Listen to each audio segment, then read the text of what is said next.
All right. Hello, everyone. I'm Professor McCoy. Welcome back to Dragon Age Inquisition. As we left off, I was searching for a few of the shards and whatnot. We were doing some, mostly some side questy type things. I'm not going to do that right now. Actually, you know what? I'm going to while we wait, while I introduce some things. What's going on? Oops, hold on. Technical problem. Look solved. Okay, cool. Anyway. So in any case, welcome and hello. Tonight we are continuing, as I said, as I put in the description and the post and everywhere, we are continuing the Jaws of Hakkon DLC, dealing with the so named Jaws of Hakkon. Yes, there is something to look around for, and I don't think it's the shard. Also, hardware issues. What in the world? That. Oh. Someone's cut their way through these Hakkon warriors. I can't decide if it's impressive or disconcerting. Oh, we've already done this. Okay, we've already checked this out. All right, never mind.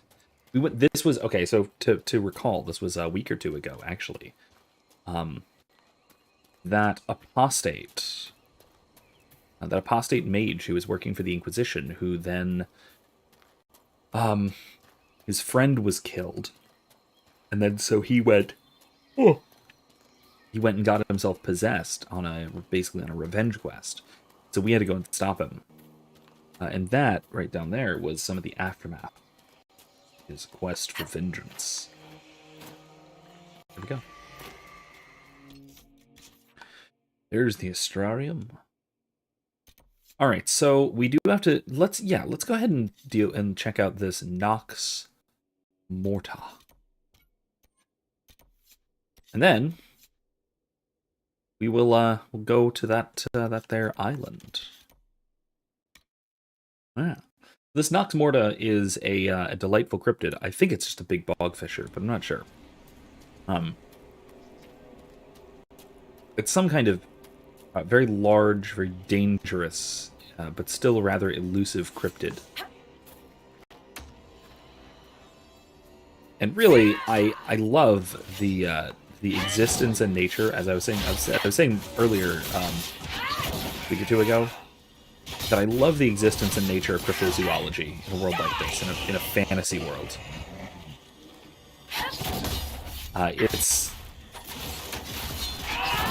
We think of searching for things that may or may not actually exist, searching for legendary creatures, particularly their legendariness. We think of that as a particularly modern phenomenon. Something that happens these days, not so much in the times of the histories of ancient past or legendary times. But really,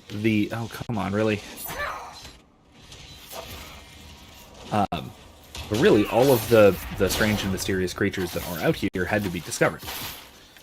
Just like all of the strange and mysterious creatures in our real world had to be discovered at one point or another. And at one point, everything that exists was a cryptid. So it's an interesting process by which cryptozoology becomes just plain old zoology. Where are you people going? Just stop. I don't want to fight more animals. What's going on here? This is, nothing interesting in particular. What are we doing? Why are we fighting oh, God.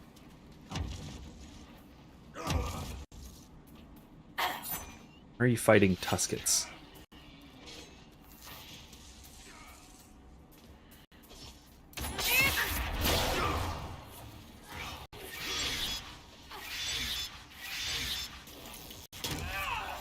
Also, that is an absurd attack sound, but whatever. Anyway, the assassination, the stabby thing. Anyway, doesn't matter. All of what I was going to say there kind of culminates to the point that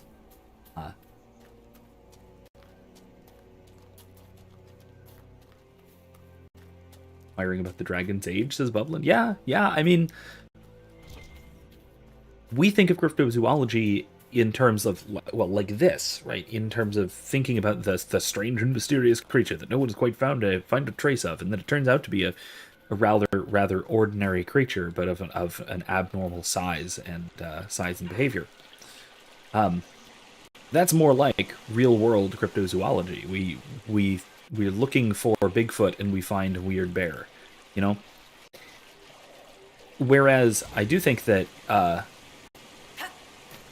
there's something analogous in, you know, what is the age of the dragon, so to speak, right?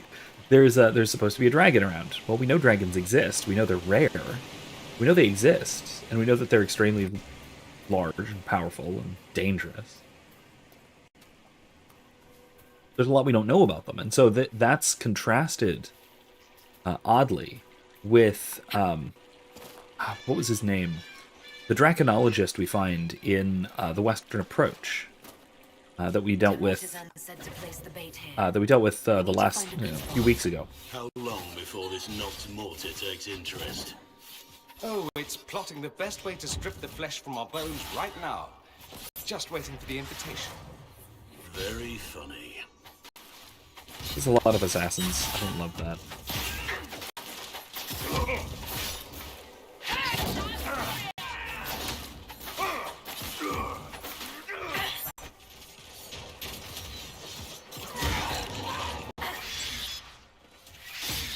There we go.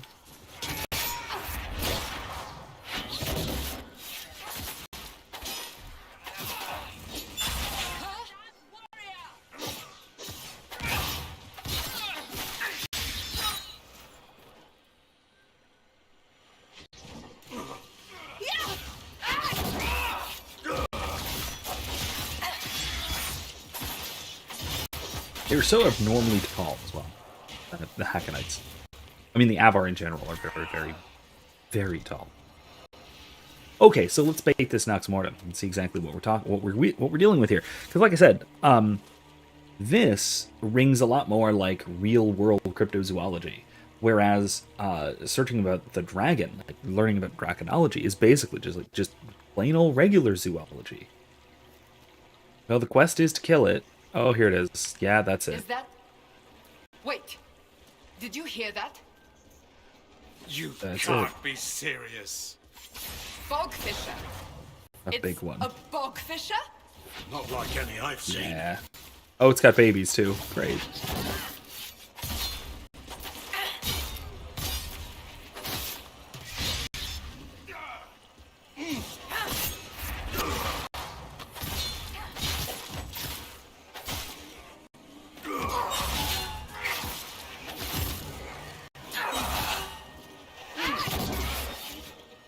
Sheesh.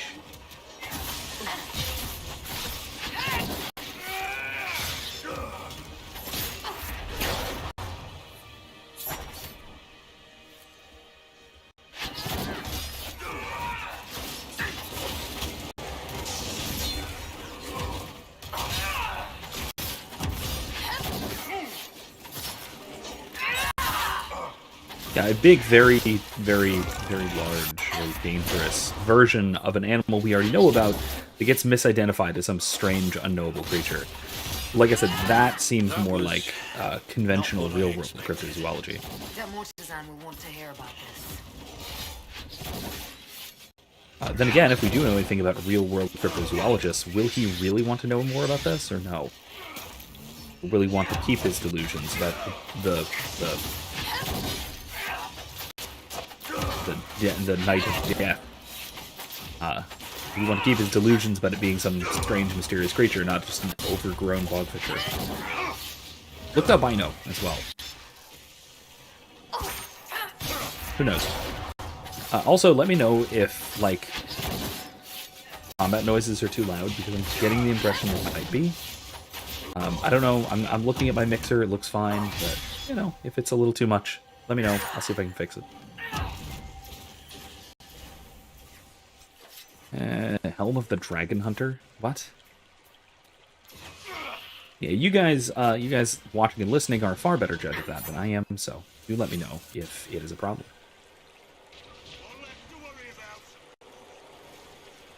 Okay.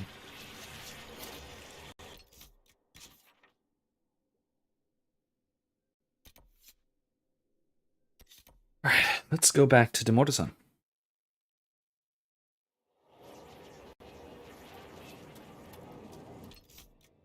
Actually, you know what? Even just for my sake.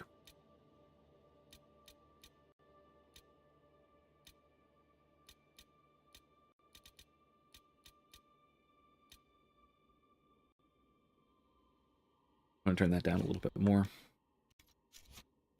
Even if it's just for me.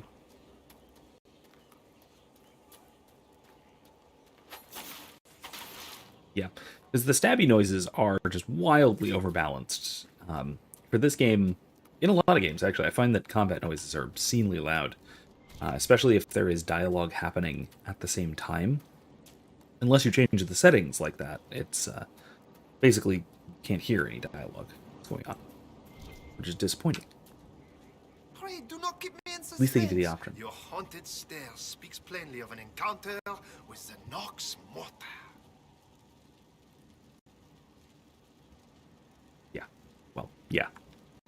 Is the Nox Morta a bog fisher, by any chance? A large, aggressive bog fisher? Bogfisher. That quaint nomenclature inadequately describes its lesser kin, and here is whom they must serve. Serve? Why didn't you... Really? I told them to have proof of its existence. Minds shall be enlightened. Though when enlightenment comes at the cost of such fearful truths, I must wonder at its toll. Permit my humble gratitude to reflect the risk So he knew. taken, your worship. Where's Dunwich? I must draft a letter to the university. I should go. Inquisitor. Okay. Anyway. So yeah, he basically did know that it was just a giant bogfisher. Well, I can't say just a giant bogfisher, because he apparently thinks that's a big deal. So it's a giant bogfisher, which is yeah, big deal, I suppose. All right. So let's explore our way towards the coast and see if the people from Stone Bear Hold who are on the shore, whatever fishing hut this little thing is, let's see if they will if they'll allow us by. Ah, that's a giant. Let's go fight it. Why is there a giant? It's a little odd. Cloudcap Lake. Oh, it's a lake. Also strange. Wait. No, it's still just the giant.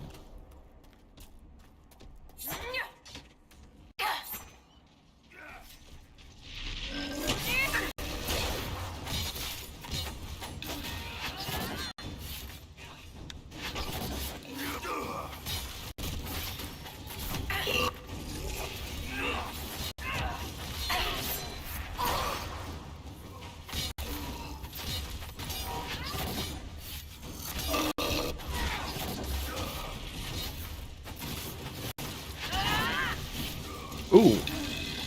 He does ice explosions. That's troubling.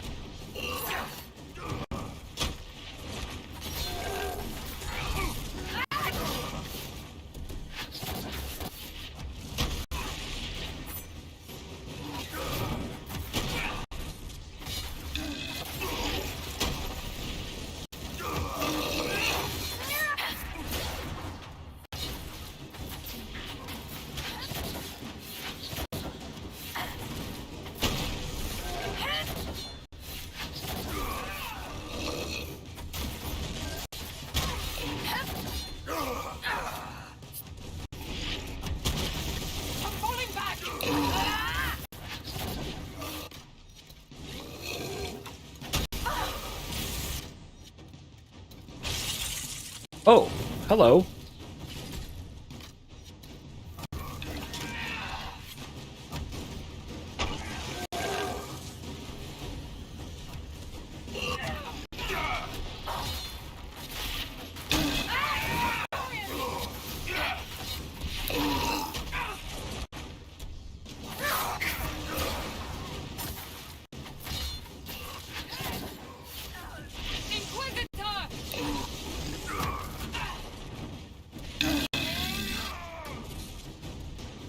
Okay, get back up.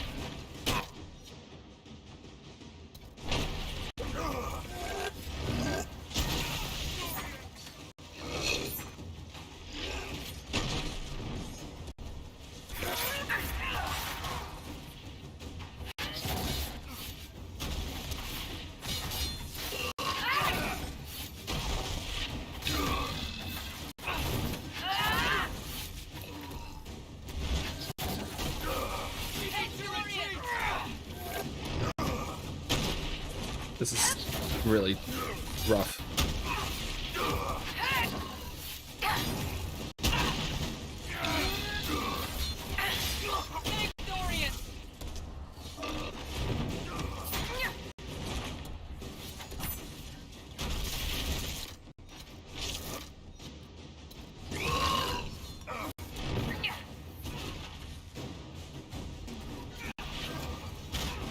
Ah! This is actually quite the boss fight.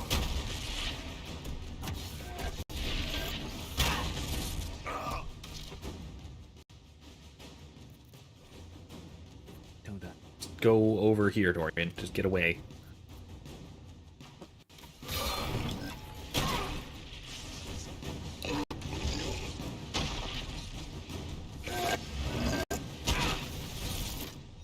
Billy.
Okay, so this is the fight where we just discover, as if we didn't already know this, that, oh god, that Blackwall is unkillable.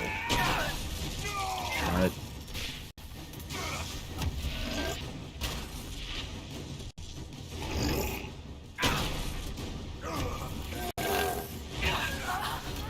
Are you serious? Okay, unkillable Blackwall. Just go ahead and you do it.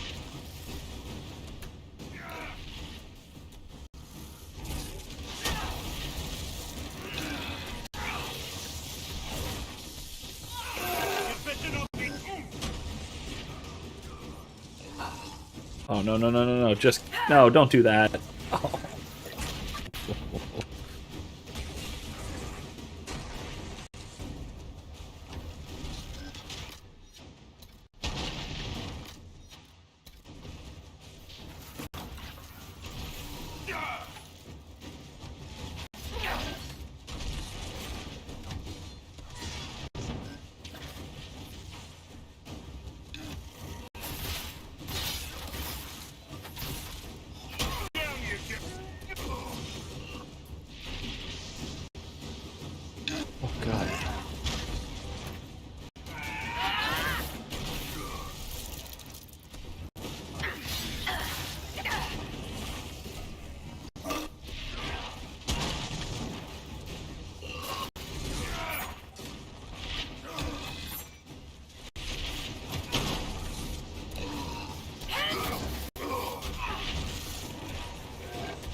And they're shoving it into the ocean. Cool.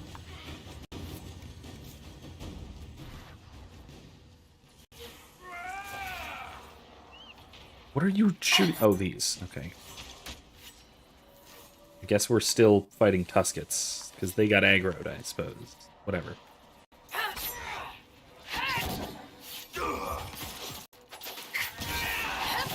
No more. No more. Let's go. Okay, let's go. God.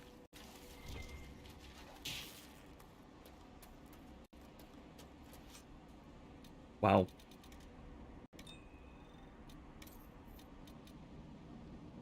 Silken nethercloth. It doesn't mean like nether, like. Does it? No,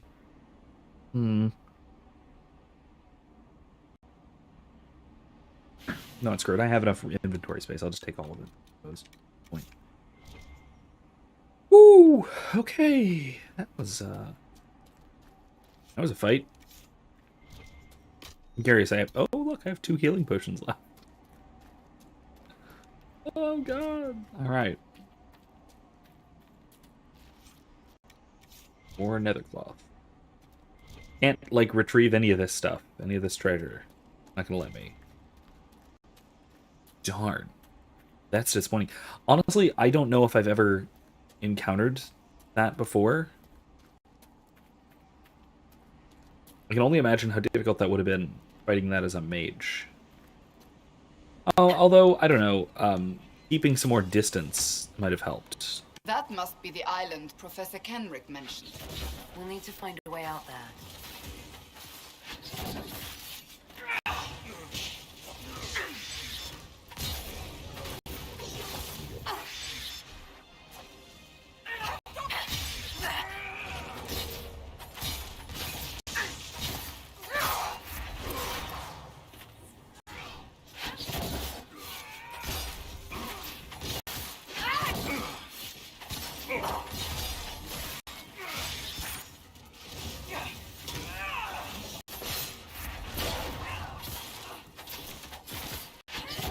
Yeah, I suppose being able to keep your distance as a mage might help with those massive AoE attacks, but I don't know. I don't remember fighting that before.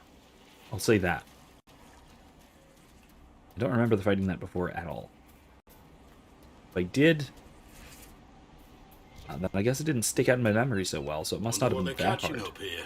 Some fish, trout.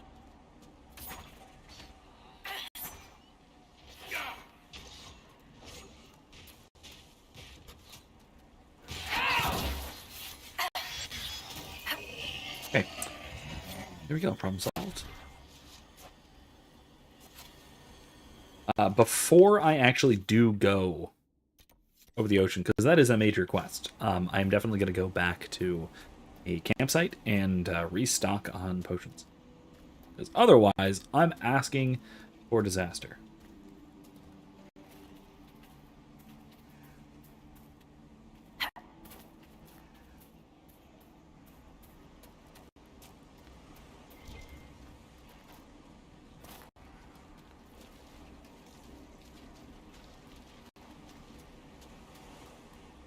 Oh, good, and there's a quick travel spot here to unlock. That's very good.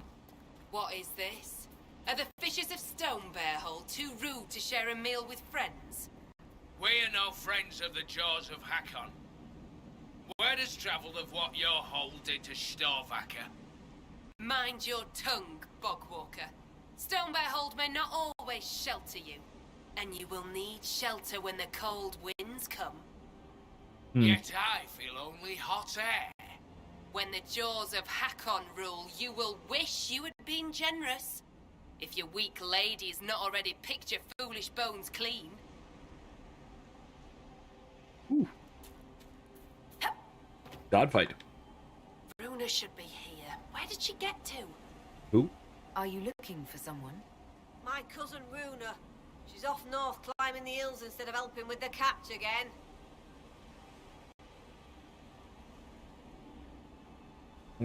Up north climbing the hills. Farewell.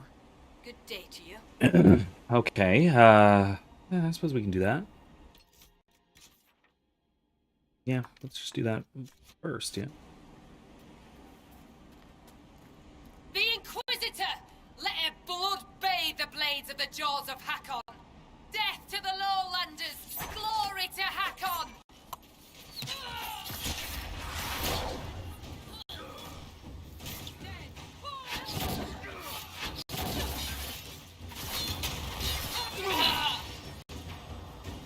That was not hard. They really should have just not done that. Oh well.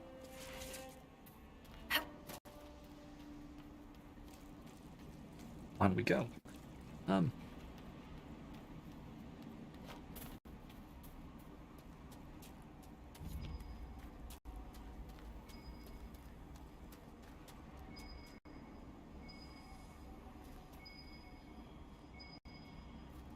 we supposed to go up there? I assume that is a climbing wall, very much like the one in Stonebearhold. It's a climbing axe. There's a lot of loose stone here, and an Avar axe. Looks like the start of a trail. The woman at the beach said her cousin Runa went climbing. Maybe this is where she began. Hackonite Journal. First Jaws of Hakkon. Basically, they're bringing an eternal winter by embodying their god. Oh gosh, excuse me. Their god being a spirit or a demon, basically. To put it in sort of chantry terms, or standard circle mage terms, they are taking a spirit, a powerful spirit, probably binding it, and then getting it to possess a creature. Previously a dragon, and they tried to do it with Storvaker. Let me go on. And we'll see what happens, where it goes, what winds up possessing next. In case you haven't seen or played this before.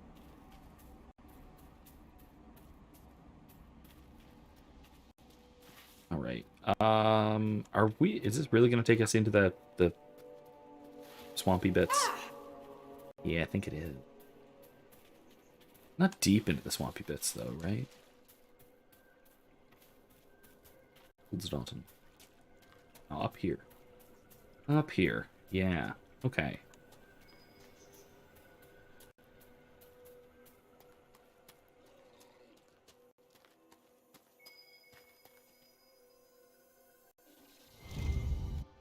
There. Another trail marker. Okay. What is that? Oh, a shard. I'll pass by it. I think. Looks like another rock wall to climb.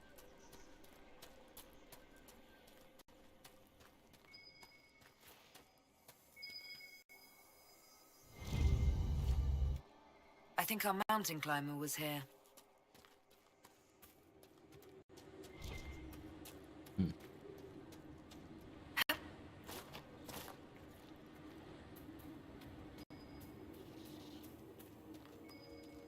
That way.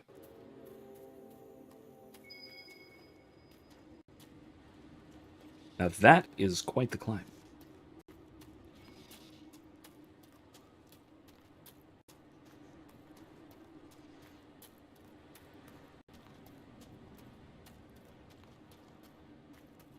Yeah, so this is where at least the the conflict between the Jaws of Hakkon and Stonebearhold in particular, but I mean the others in general. This is where over there. This is where their sort of pagan polytheism becomes particularly interesting. Where because their gods are so very imminent, they're very much part of the world, and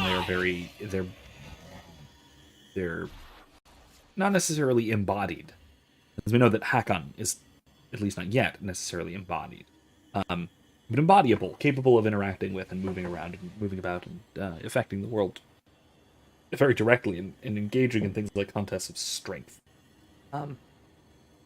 This is where you get the vision of polytheism, of my god can beat up your god kind of thing, which is a very, very small view of religion and of deity, where you would never have. That's not true. So you would never have somebody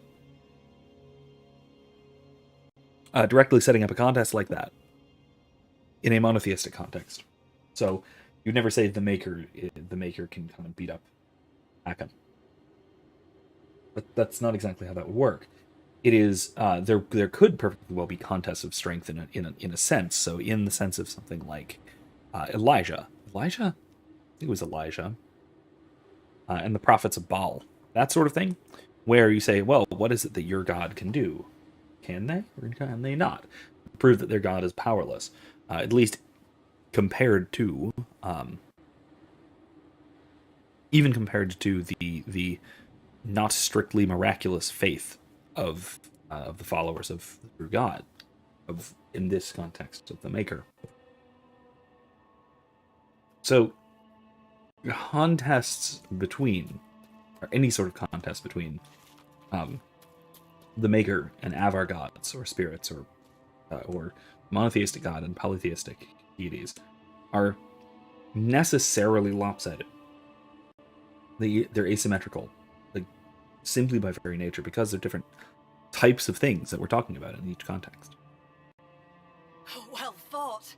I'd heard lowlanders were about. You'd be the Inquisitor, from the hand. Your cousin was looking for you. Oh? Oh! The fishing! I was to help Lena with the fishing. I must make an offering to the gods first. Shall I give your names in the prayer? What's an offering prayer? I've climbed this hill 1,000 times. Today, it was as if a wind from the spirits lifted me. I was going to thank the gods with a brace of nugs. That beast must have scented the meat. You offer meat to spirits? The Lady of the Skies sends her birds, and Korth Mountain Father sends his wolves and bears. They wouldn't normally hear the prayer of a lowlander, but since you helped in the fight, I'll speak for you. So again, this brings up that very same issue of the compatibility or incompatibility between polytheism and monotheism. Because as I've said before, we're playing Sable, or Inquisitor, as a proper Androstian, a devoted member of the Chantry, and so all of this, heathen spirituality is just that. It is it's substandard, improper, certainly, at least, but it is beneath what the Chantry would have, which is the highest and proper standard of worship to that which is most worthy of worship. And again, this echoes this echoes Christianity, qua the kind of worship that has been directly prescribed by the deity, whether that is Christian liturgy, or in the Dragon Age context, the Chant of Light. The two of these are both of these, the real world parallel and the in-game one, are the proper way as revealed to worship that than which no greater can be conceived. Whereas, oh god, I need more coffee. Whereas, pagan worship, Hakkonite things, whether that's Hakkonite, or whether that's dwarven veneration of the stone, that's the elven worship of their gods, or Tevinter worship of their gods, or whatever it might be, is veneration that may or may not be actually due lesser beings, beings that are perhaps greater than us, but lesser than the Maker. And so I think that while Sable, like a good Andrastian, does not properly trust spirits, not usually, the Lady of the Skies is, in fact, a spirit native to this area. Native to, it's not exactly right, but that manifests in this area, let's say. And there can be presumably no harm done with getting her more or less on our side. Assuming that she's real, which I think is a fair assumption to make. So, yeah. I'd be honored to be mentioned in your offering. The spirits will remember. A prayer. To spirits. Is this wise? Sometimes a spirit's attention can linger. Mm-hmm. I mean, you're right. The lady keeps the skies, where move. blows the Guys, morning move. wind. Korth grants mountain shelter, Hakkon blooded hide and bone. Take this gift from Runa Learsdotten, and the Inquisitor from the lands below. Oh, yep, there's the spirit, alright. I just felt something. A blessing? That's a good sign. You bring fine luck, Herald. Okay. Whoa. I didn't expect it to just pop up. We've been favored. The gods don't always appear. I'll tell Lena this tale. Perhaps a good story will put a smile on her face. Yeah, well, that's definitely a lot more imminent than... It's very imminent in terms of the presence of the divine, let's say. Yeah.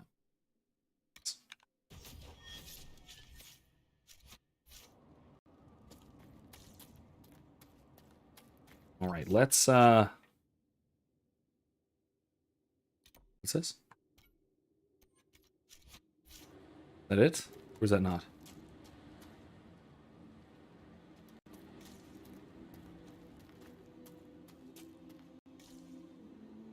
I don't like that there's human bones up there. Don't like that.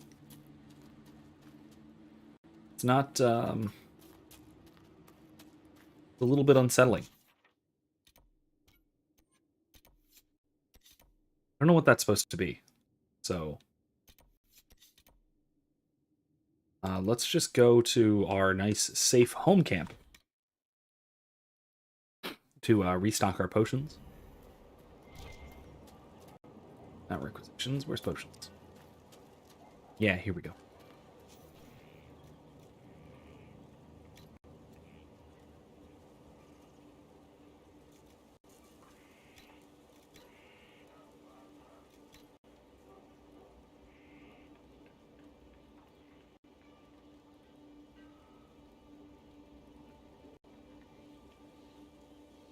Okay. We're good. Alright, one more quick travel. Here we go.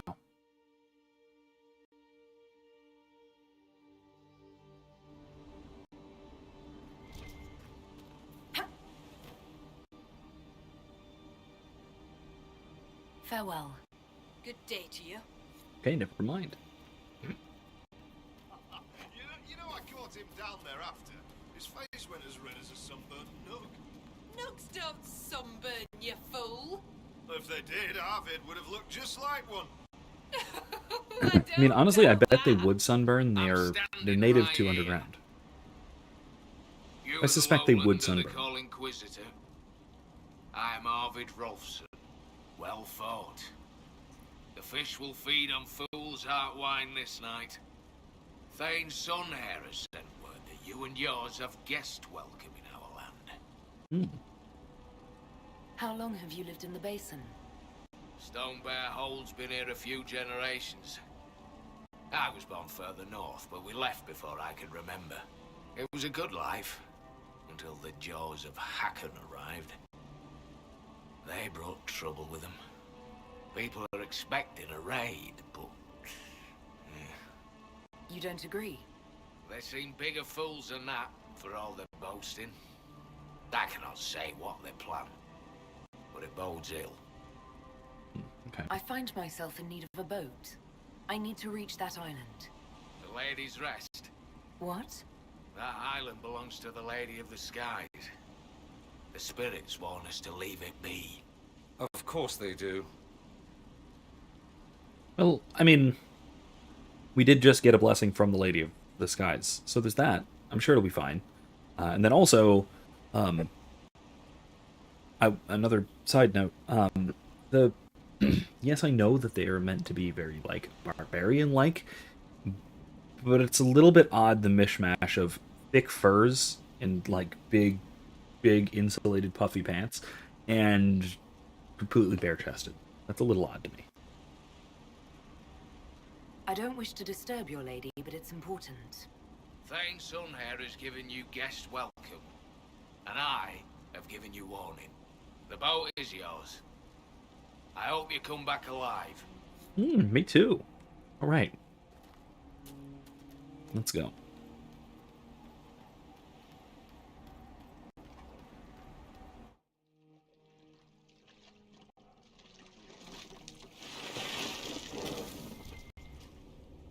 Wool boats. For a moment, I almost felt like I was walking down a street back in Markham. Strange. Yeah. Your mind is being influenced by the spirits here. They're drawing sorrow from you like you draw water from a well. Right. That didn't help. I like that. Oh, a letter found your many corpses. Great.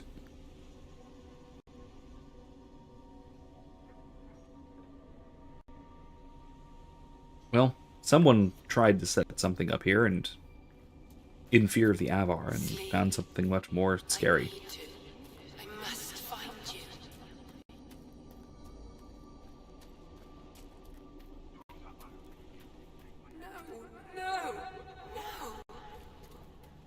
No. Definitely haunted. Definitely. This blood. My blood?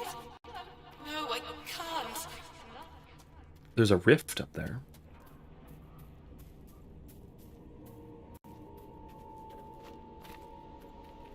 Fanan. I'm dreaming. Banan. I can't. Not without.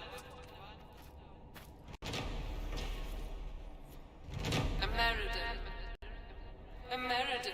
Why? Is she calling a Meriden Vanan? Because he's an elf? Or because she's an elf? That's Elven for, like, beloved or something like that. Oh, hi, spirits. Hey there. You're,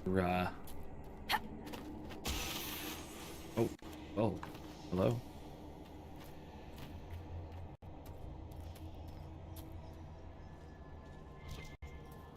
We should deal with the rift. This area will not be stable until it is gone. Fallen check. Sent mages to deal with this. It's a closed rift, though. Do I really want to open it? And let demons come spilling in?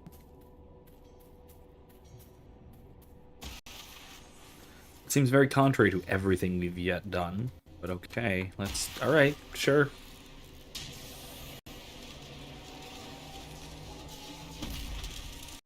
Talana slept. I slept. To find him in dreaming. But the blood. She's gone. Talana wanted to reach a Meriden again. One more time. But she couldn't. I couldn't. I died. I tried to stay, but only pieces came through. You opened the sky for the the rest of me.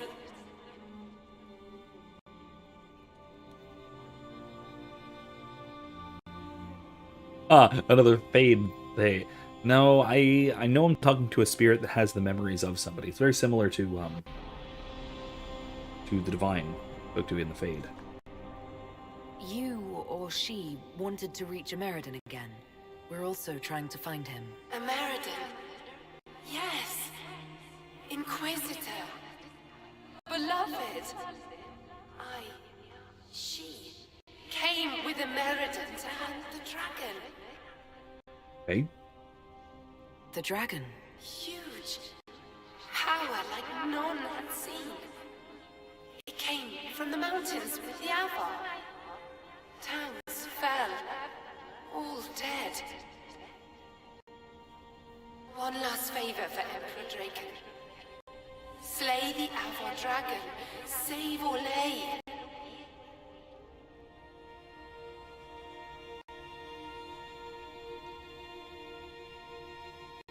This wasn't just a hunt. Inquisitor Ameridan was here on orders from Emperor Draken. Yes. A secret. Drawn by the dragon. Talana. I didn't want to, but where Ameridan goes, I go. They fought at the shore. Spirits and magic. Cold. So cold. How I found her. How she found us. They rested here, then up the river. Metal spires, a way to stop the dragon. Then Talana returned here, alone, to wait for him. Forever waiting, dreaming, then dead.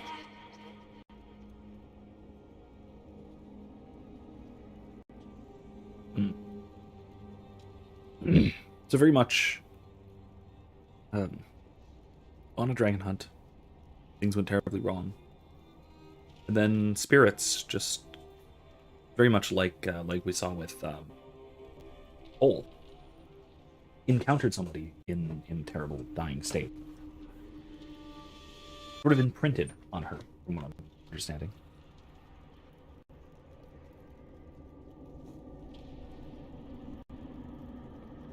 We'll find Ameridan. You don't have to wait here anymore. Thank you. It was hard. She went a long time ago. I stayed because she asked. Her things are there. She wanted them found.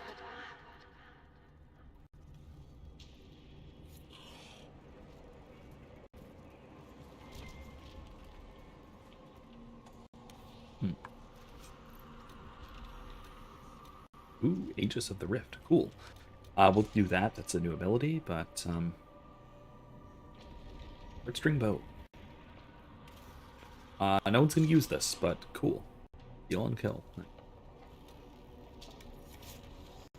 Whosoever reads this message, let it be known that the bearer, Inquisitor Ameridan, Commander of the Seekers of Truth, travels to the Frostback Basin on the official request of His Divine Majesty Cordelius Draken, Emperor of Orlais, upon business vital to the safety and security of his most holy empire, and that he and those who travel with him are to be afforded every service, rendered every assistance, and extended every courtesy in their efforts to protect Orlesian lives from threats both magical and mundane. Make her watch over him, Cordelius Draken the First. Kenrick will want to look at the orders. Oh, hello. Are you all right? Yeah. What's that?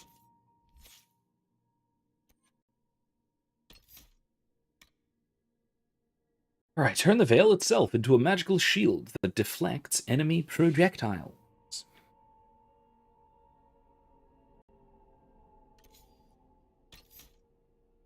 Let's use it. Probably better than Mark of the Rift. Defensive. Defensive is nice. Bolts flying back. Cooldown 60 seconds.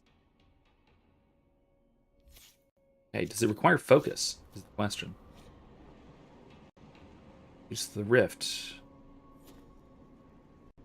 Is it a focus-based ability, or is it just a long cooldown? How did a bunch of Jaws of Hakkon get here?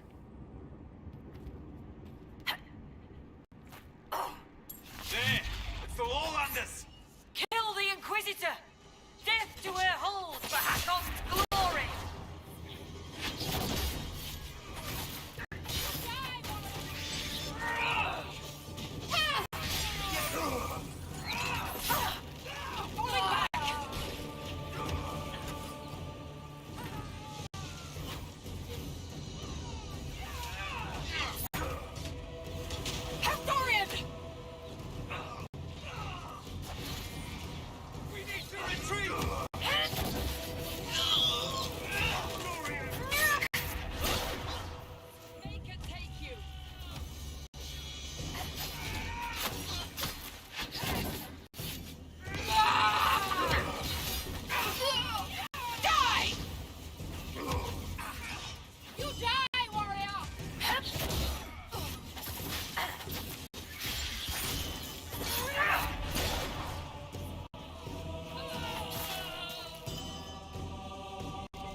Alright. I gotta be a little more tactical with it, but I like it.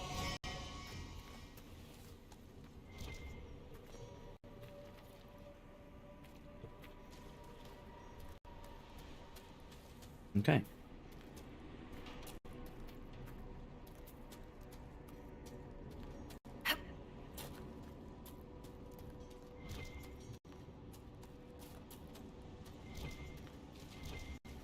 And it does not use focus.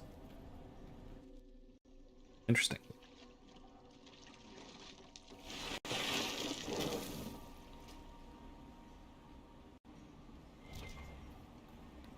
Don't mind hearing it twice. If I... Okay. These are all just more shards. Deal with that later. That's just going to show up forever, because I guess a quest line glitched or something. It'll be fine. Let's head back.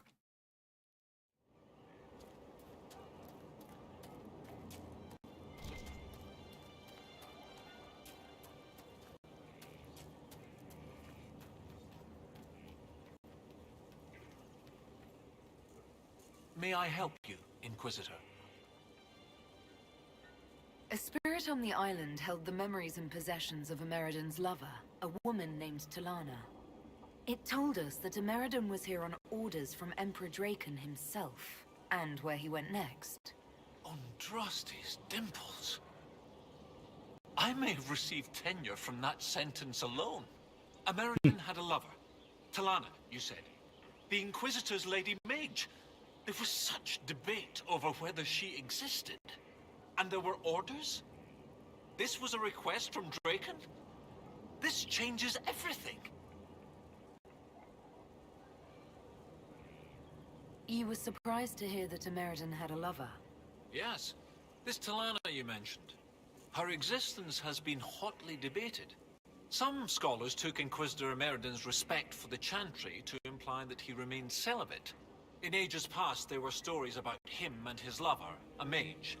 They made it out to be a star-crossed romance. The Chantry silenced the stories strenuously. I suppose I can see why. What with the disquiet with mages. But as for the remaining chaste, there isn't really a requirement of chastity by most religious orders within the Chantry, as I understand it. Now, it is something that someone can take on, and I think for sisters and mothers it is. So for priestesses, I think celibacy is required for them, but I don't think that's the case for. I mean, certainly not for. Certainly not for Templars, which Ameridan and the Inquisitors, the Inquisition, was sort of the precursor to Templars, to the Templar Order. So, I don't know. Odd. There is, I mean, it is ripe for symbolism, though. Men serving the Chantry and who are symbolically married to Andraste, but I don't know, that's a little weird because that places them in the position of the Maker. So maybe not. Maybe that isn't as appropriate as this sort of symbolic marriage to Jesus that Catholic nuns have. So, I don't know. Maybe that doesn't quite work. What does it change knowing that Ameridan was on a mission from Emperor Draken? Everything. One current theory holds that Ameridan was selfishly throwing off his responsibilities to go hunting. Another suggests Draken had him removed or even killed because Ameridan opposed the Navaran Accord. But if this is true, then Ameridan was a loyal servant of Orlais. He was not an embarrassment. He was a patriot protecting Orlais while Draken fought in the Second Blight. And, I mean, loyal to... I mean, I suppose this answers questions both about his loyalty to the Chantry as well as his loyalty to Orlais itself, to the political organization, not just the religious organization. It's sometimes easy to forget. To separate the two in a context like Dragon Age, where Orlais is basically a holy empire. You don't have a problem receiving information from spirits? It's not ideal, but since you found corroborating physical evidence, I see no serious issues. Any study of great wars and battlefields carries an inherent risk of contact with demons or spirits. When spirits are willing to talk, most historians love the chance of a first-hand report. Isn't that a little bit shady? Like, it seems to me that, even from what we know about spirits, especially from Solus, that spirits can themselves sort of interpret or reinterpret events, and so that can give historians a very biased perspective. Yeah, that seems like something to be very cautious about. When I helped the Avar at Stonebear Hold, we learned that the Jaws of Hakkon once bound their god's soul to a beast. According to the spirit, the dragon Ameridan faced was powerful and accompanied by hostile Avar. You believe they could be one and the same? That would mean... Of course! Of course! Brilliant! 800 years ago, the Second Blight threatened a weak Orlais.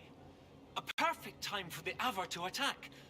This Avar god dragon could have endangered the Orlesian Empire had Ameridan not stopped it. Wow, that's a huge That explains confluence of why he terrible would things. accept such a dangerous mission. And likely how he died. So, if I'm remembering my history correctly, Orlais had just finished an Exalted March, so a Holy Crusade. They'd been weakened by it. And then the Second Blight happened, and there was an invasion of Darkspawn, primarily in Orlais, as well as an Archdemon. So one corrupted dragon. And then, in addition to that, we have a bunch of Avar barbarians charging down from the mountains, led by a demon-possessed dragon. Great.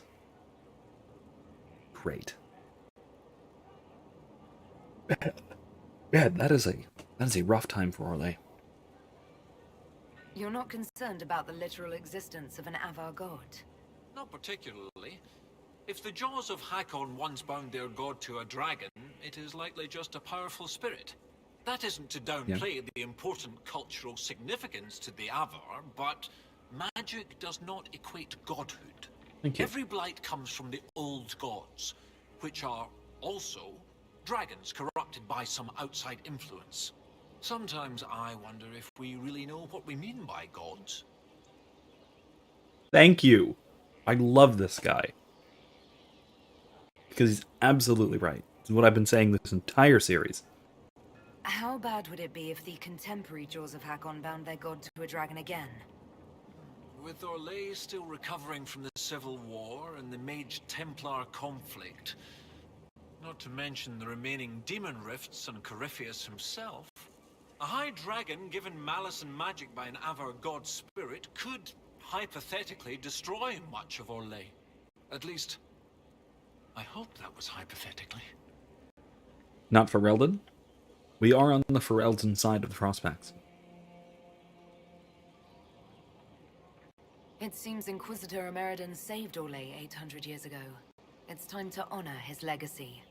The spirits said to follow the river to the north, and something about spires or spikes. Up the river, the scouts have had trouble with Hakkonites up there. I'll continue my research, but for now, your guess is as good as mine.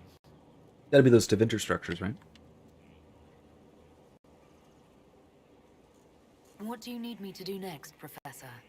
That spirit on the island said something about Emeridon going upriver to, someplace with spires? While you search upriver, I'll continue studying these buckles. That, sounded better in my head. I'll speak Still with love you this later. guy so much. See, that's who I would be in this universe. I would be a humble scholar, probably studying the nature of magic or the divine spirits and what qualifies them as gods and kind of stuff. Honestly, yeah, that's pretty much what my role in this world would be. I'm gonna go to that and then fast travel over here. Yeah. Yeah. Let's go.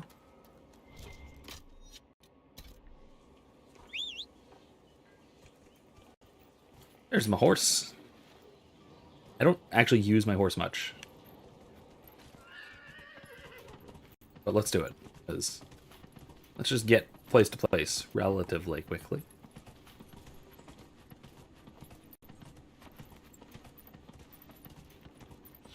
I have to say, this game was absolutely not designed with anything mounted in mind.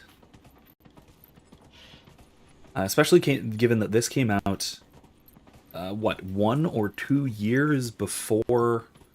well, I don't remember exactly. Somebody, if I'm wrong about any of this, do correct me. But I believe that this game came out very shortly before 2 of the non-horse games with some of the best horsery. That's a thing, right? Horsemanship gameplay? Yeah, horsemanship gameplay. Let's call it that. Some of the best horsemanship gameplay there ever has been. That being Red Dead Redemption 2 and The Witcher 3, both of which are phenomenal for their horseplay, I'd say.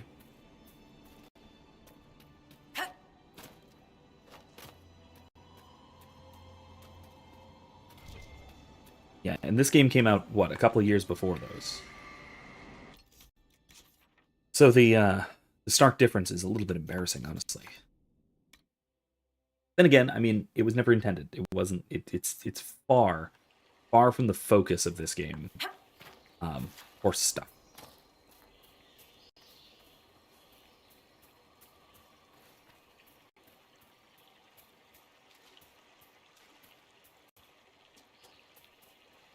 Spooters.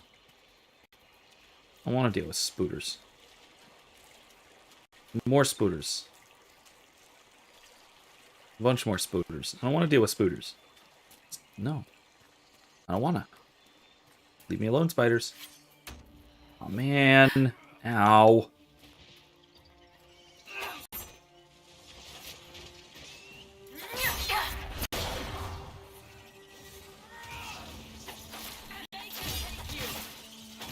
There. Done. Yep. Not want to have to deal with that. I did anyway.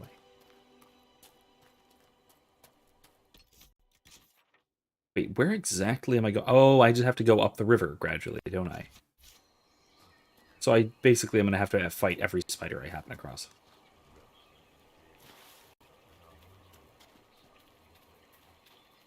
They're going to make me do this. They're going to make me fight spiders. Hmm.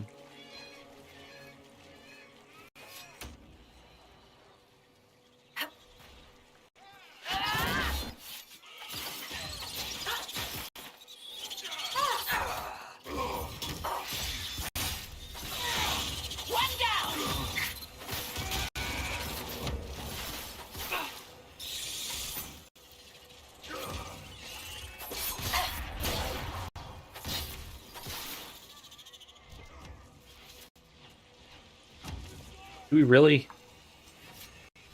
Come on, guys.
Wow, alright, that was a big fight. That was a rather big fight. Okay, we're done. And we just keep moving up the river. And then do that a few more times. And I will say that the DLCs of this game, with the exception of the last one, here's the partial exception of the last one, not because this doesn't really apply so much to Trespasser. The two major story DLCs in this game really do lean heavily on just constant combat against very spongy enemies.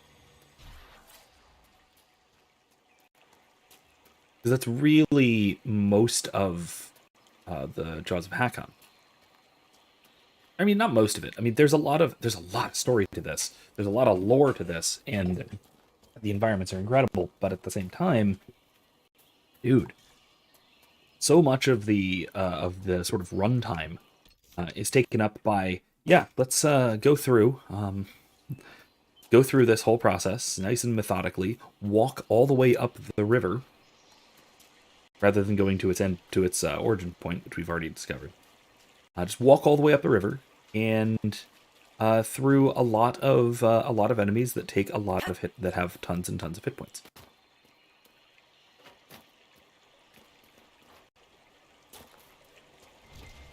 That said, some of the enemies, like that ice giant, like the frost giant, ice giant, whatever it was, giant, like that thing, are not just giant hit point.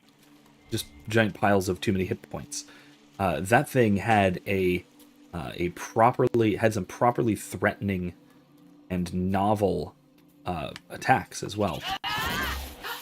It could do new, interesting stuff. In other words, it was not just like these are just basically the same spiders that you fight anywhere else. It's just there's so many of them and they respawn very, very quickly.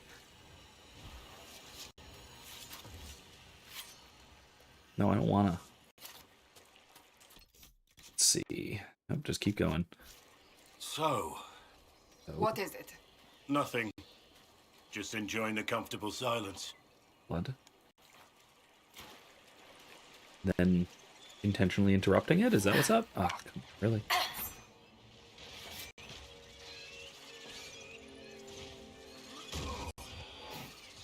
Dead. Posion.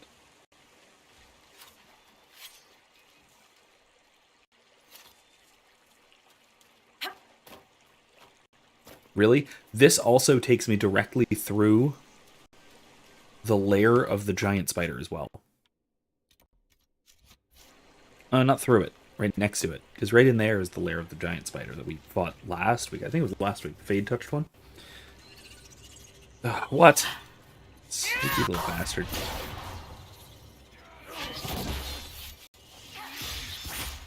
Okay. Alright. Yeah, it takes me right by that. And that was, that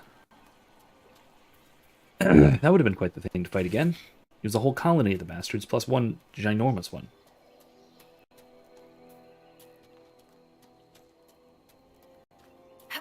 But instead, onward and upward. See, aren't we glad that we cleared this place out before? No, we don't have to do it. Wait, do we have to do it again? We might have to do it again. I don't think so, though. I think since we cleared this place out, it's cleared out and we're set.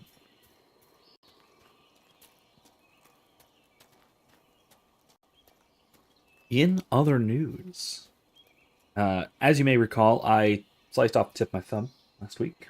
A little bun, little dot. Nothing too bad. Just like maybe a 1/16 of an inch. Nothing extreme. Just bleeding and put a bandaged it pretty good. Then the scab began to form, and it captured a bit of the gauze, which was not pleasant. So I had to cut around the gauze to get rid of most of it, and it basically formed into the scab, which was not very fun. It's okay. Everything's fine. Not to worry. And as of this afternoon, some of that gauze got caught on some Velcro.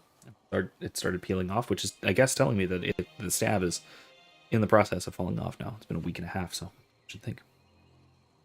Silence has fallen. Those who call out to her in dreams hear nothing. Our letters to the capital go unanswered. No supplies have been sent, and our messengers do not return from the north. We are alone. Razakale, O shadow which obscures the path ahead, deliver your faithful, save us from the silence which devours. Isn't Razakale the Dragon of Silence?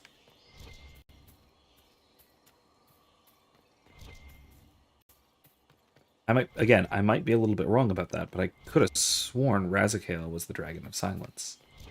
Or Tevinter, God of Silence, Dragon of Silence, pick one. The Sheogorath might say, what does silence need a dragon for, anyway?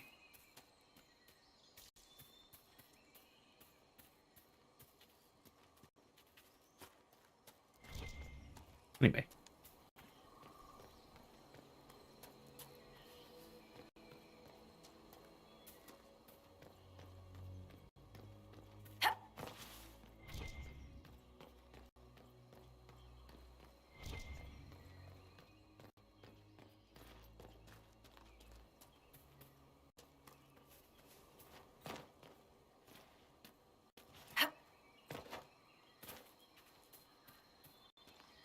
Alright. Let's wait. There's a fast travel point here. I could have just came here. This is brilliant. This must be what the spirit meant. Excellent find. Yep. From what I can see, Spires. this is an ancillary station. Likely a scouting post for the larger structure to the east. What can it tell us about where Inquisitor Ameridan went? Ancient Tevinter, certainly.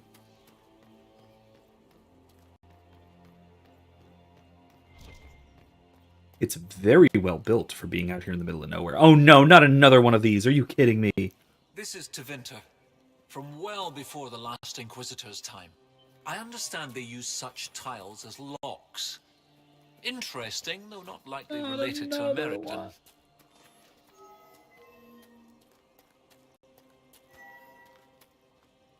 I got Professor Kenrick here safely. The rest is up to you. Lady Harding was quite nimble in the wilderness. I'll be watching to make sure the Hakkonites don't come back. Okay. I got us in here. In case you weren't watching Monday's stream, this is horrible.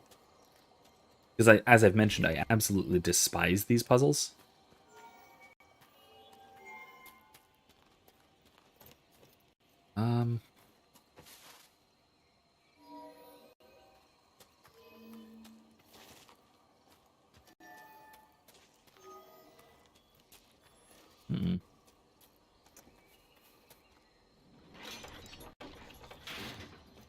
Maybe if I go 2 diagonals.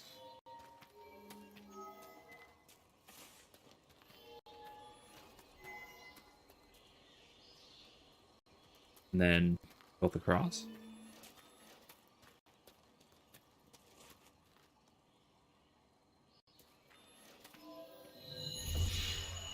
Oh, that was the wrong one again. Darn it.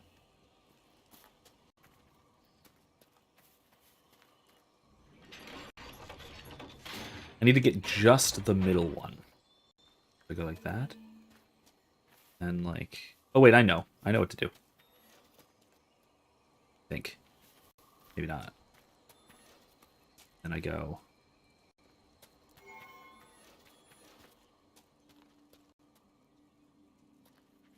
And then I go...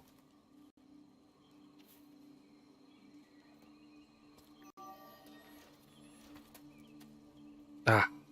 No.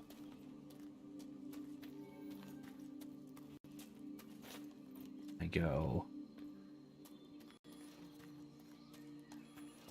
Nope.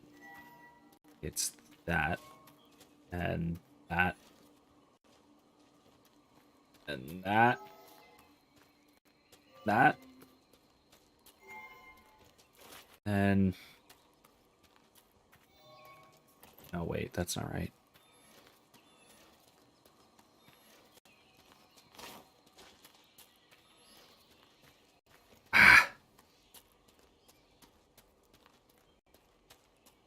No.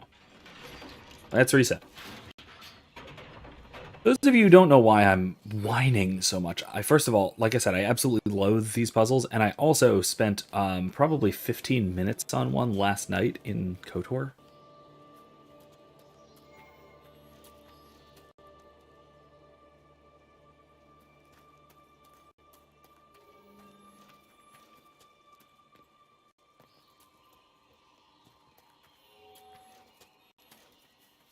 Okay.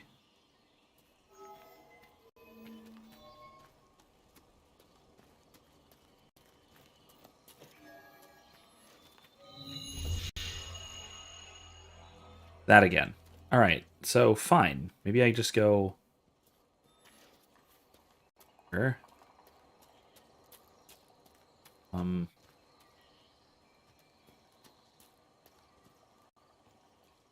There. There.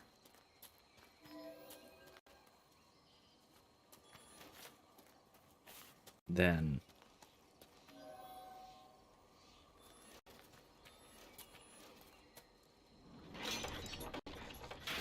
Start over.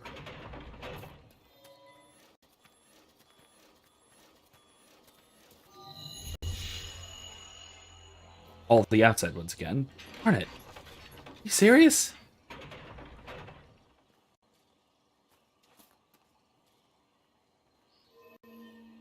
Maybe if I do that.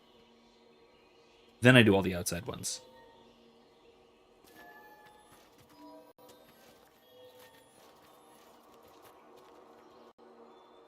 And then I go diagonally, maybe?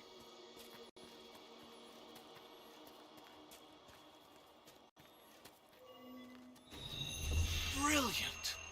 Look at that! I did it. Okay, I did it. Cool. Ooh, all right. Let's do this. Okay. Oh, because it's just some crafting materials. Oh, and a Dementor carving. Okay. Dragon of Mystery. You can get to come back.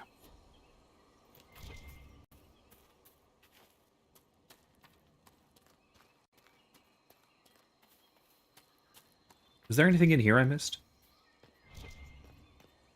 No. Okay. All right, well, that was horrible. I hate it. I hate those puzzles. At least the camera is not locked on a horizontal plane on this one. Like it is in... like it is for the KOTOR one. That's hell. And for that one, you just have to turn all of them on. There's no, like, specific patterns that you have to do. It's just turn all of them on. It still took me, like, a half an hour because I'm really bad at those puzzles. I'm very bad at those puzzles.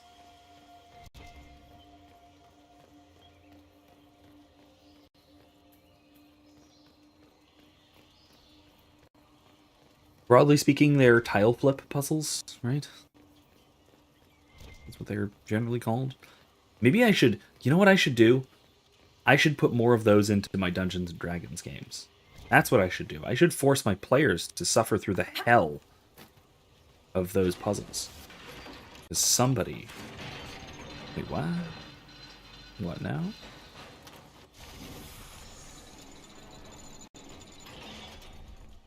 It's no good.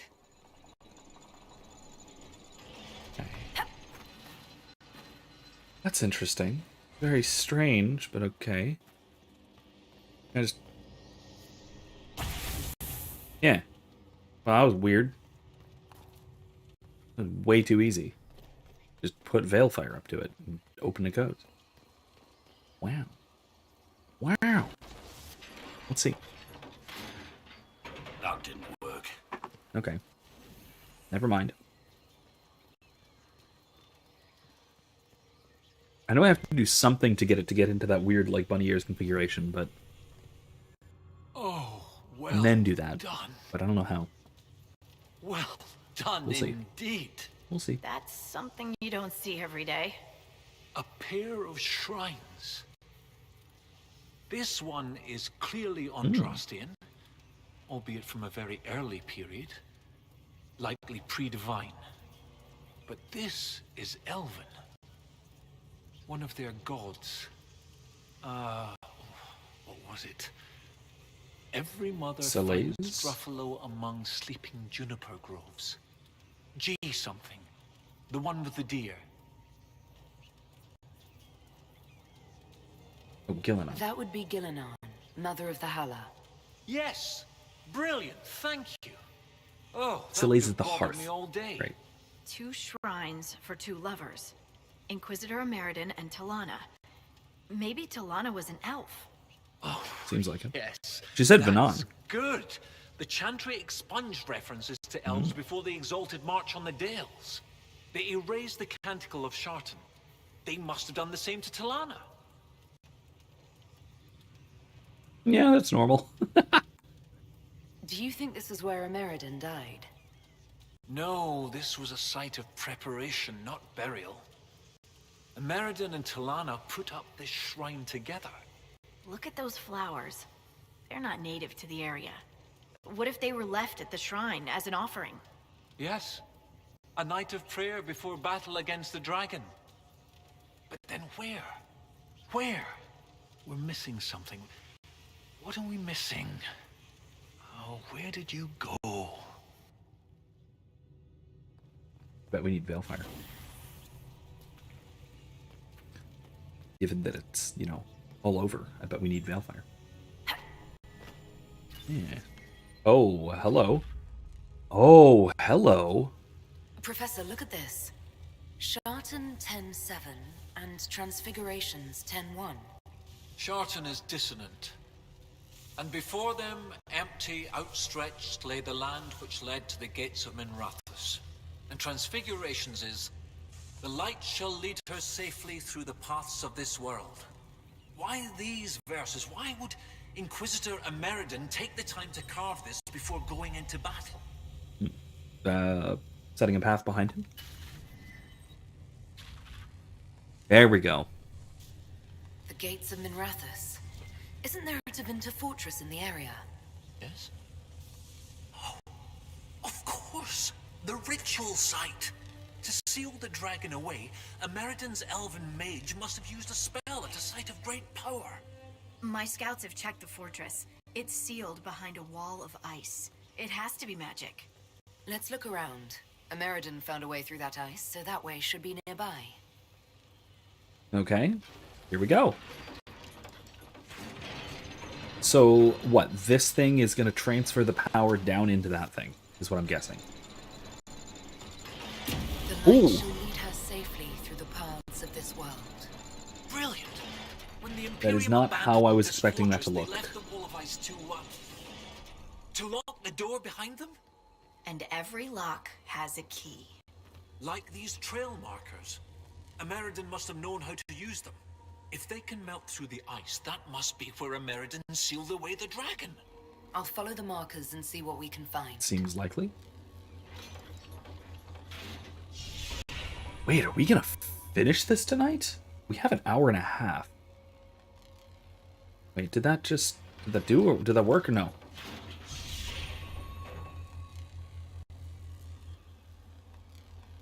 Alright, well, let's go check out where it just zapped to.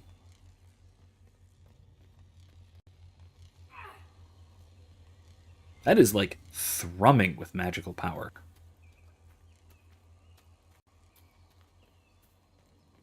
Okay, there's a little hole.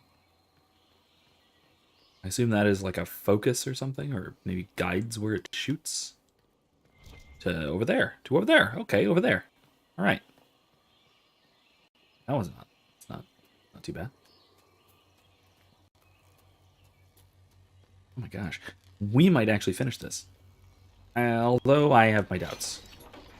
I remember this being decently long. So what we might wind up doing is we might get, like, close. Are we certain these trail markers will burn through this wall of ice around the fortress?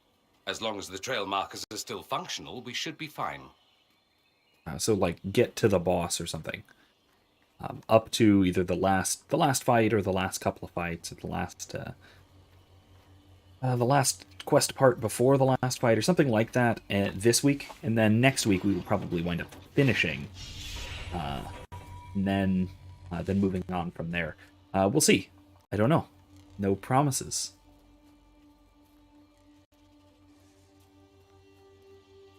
No, I just don't want to deal with them. Come on. Can we just go at a normal pace? These guys? Unsheath your weapons.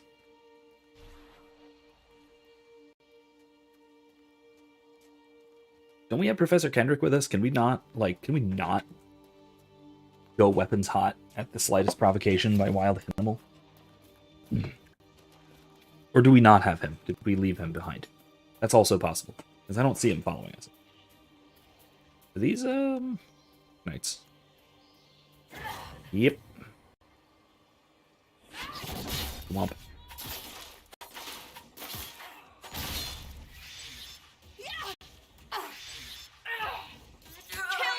Ooh, ouchies.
Is that Tusket coming to fight us? Is that what's going on here?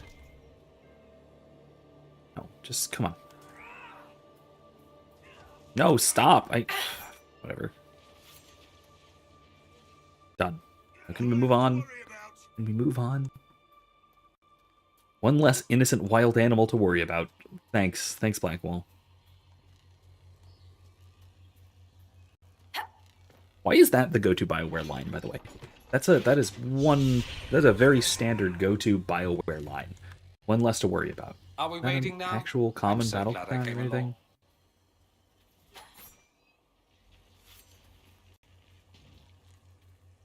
It's also a thing to just start shouting in either everyday life or at least in RPGs.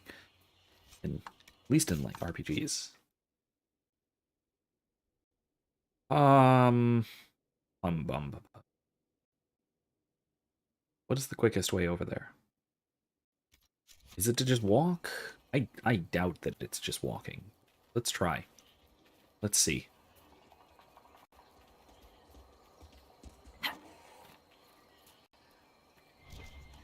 So those are two things that I absolutely need to add to my D&D games.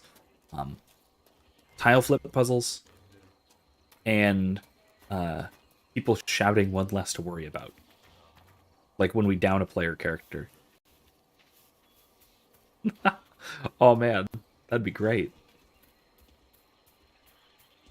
Down a player character, like the enemy downs a player character and shouts one less to worry about. Yeah, absolutely.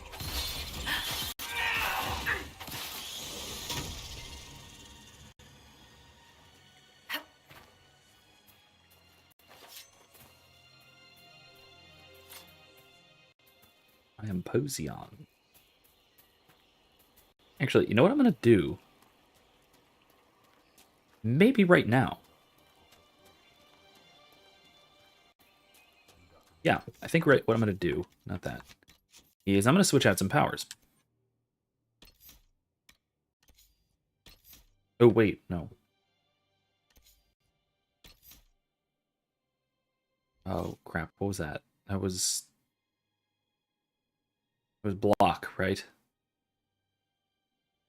No. Oh, that's supposed to be... Oh, yeah, no, that's assassinate. Mark of Death. Then this I'll just put to stealth, because just like Sable in D&D, well, in like Erica's character, Erica's version of Sable in D&D, and that's like my wife. We played her in a what turned out to be a Curse of Strahd game. She's going very dramatically from sneaky to just stabbing everything that moves in a flurry of slashes and stabs and weapons. What is the matter with you? You mean me? Huh? You're favoring your right arm. It's just a slight sprain. Should be fine by tomorrow. I appreciate your concern. You are still a part of the Inquisition, and you continue without complaint. So long as you serve, I would not see you injured. Thank you, Seeker Cassandra. She's so incredibly mean about being nice. Just go over there. Like, I don't know if there was a less kind and considerate way of asking if he's okay, other than just snapping at him. What's wrong with you? Oh man, it's endearing in a way. So, Eric, if you're listening at the moment, that's something I have to remember for Jack's sister, to yell at him. What's wrong with you? What? What did I do? You look like you're not sleeping enough.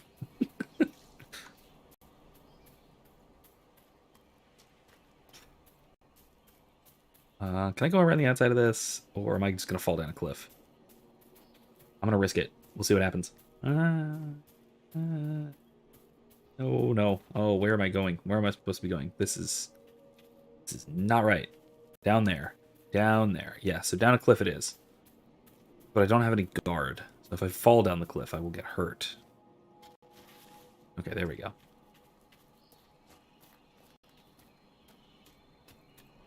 Alright.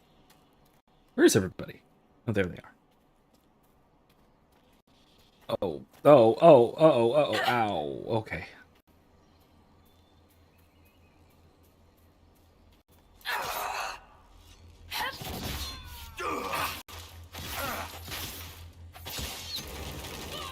Ow, I've been frozen.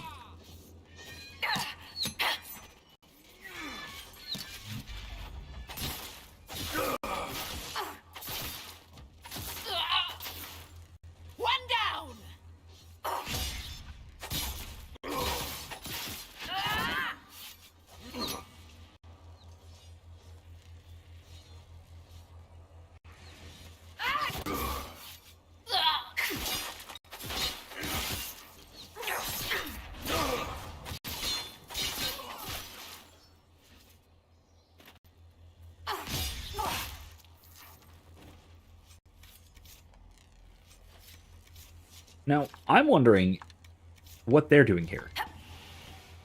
Whether the Jaws of Hakkon actually know what these things are doing, or if they're just noticing, hey, weird spooky magic glow. Maybe we should check it out. Which, honestly, does seem like a reasonable response to ancient Tevinter artifacts making weird green glows and shooting lightning bolts at each other. I'd want to check that out too, honestly.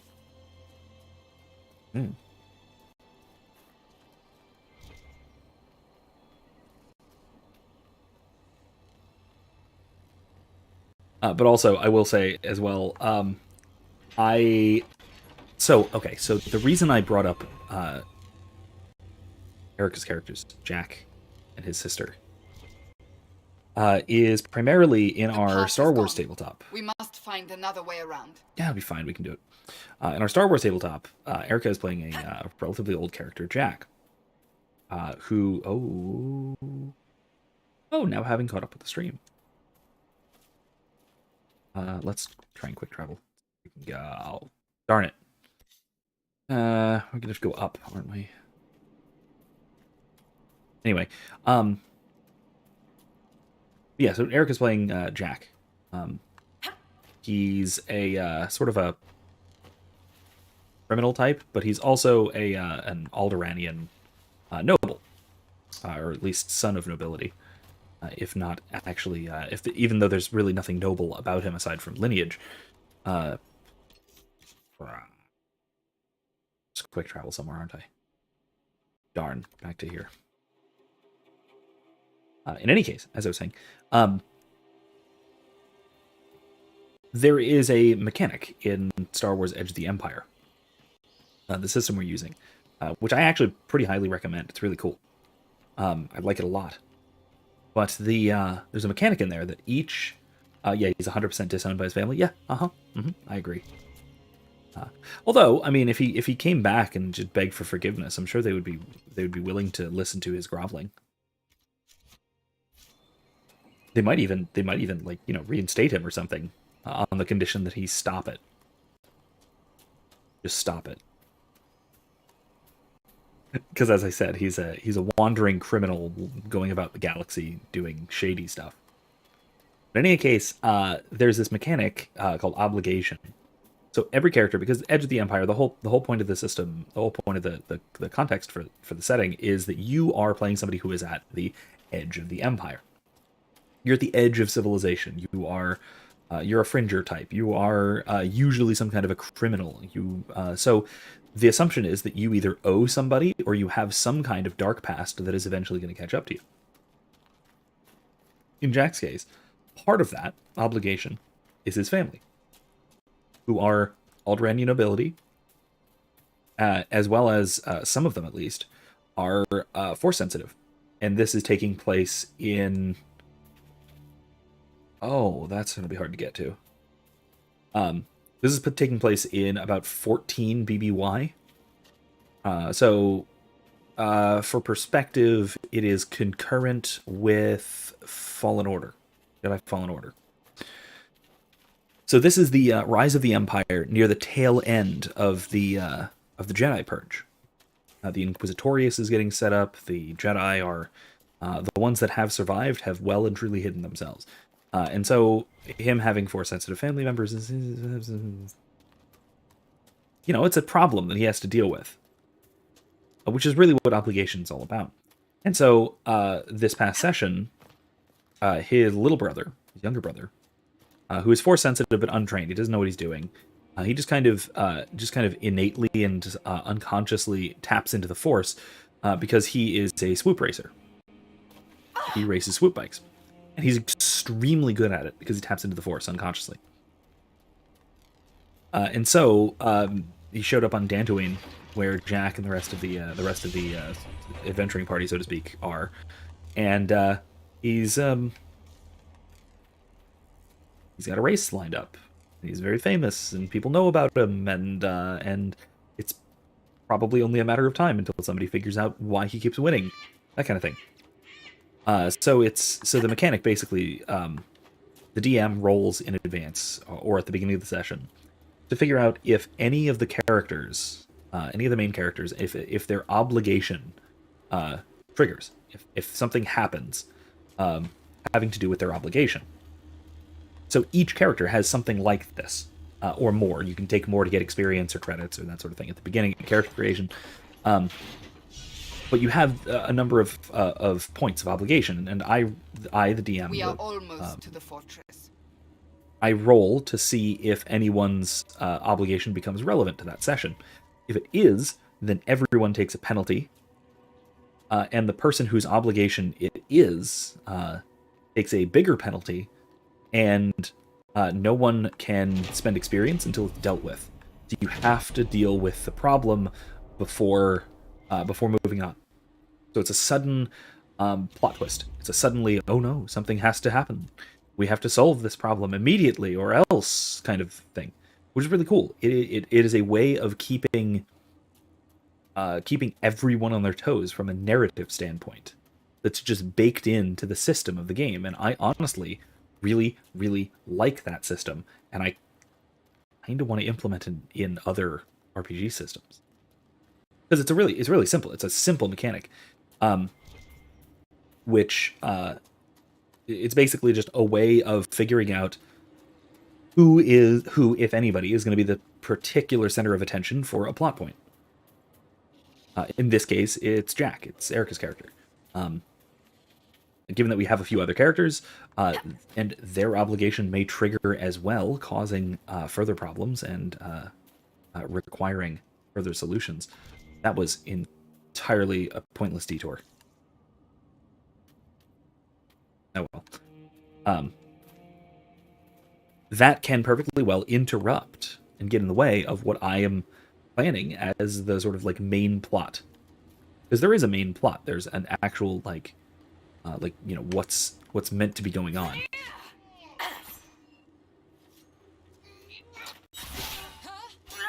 Oh God, how did that happen?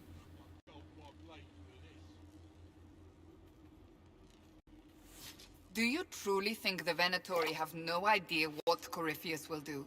Some of my countrymen look at the current state of our nation and despair. They hear how powerful and glorious we once were and think that would be better. It has to be. What they overlook is that Corypheus wasn't here for our downfall. He has no idea it was unavoidable. Could he be convinced of the truth? You're asking me? I'll wager he believes he is the truth.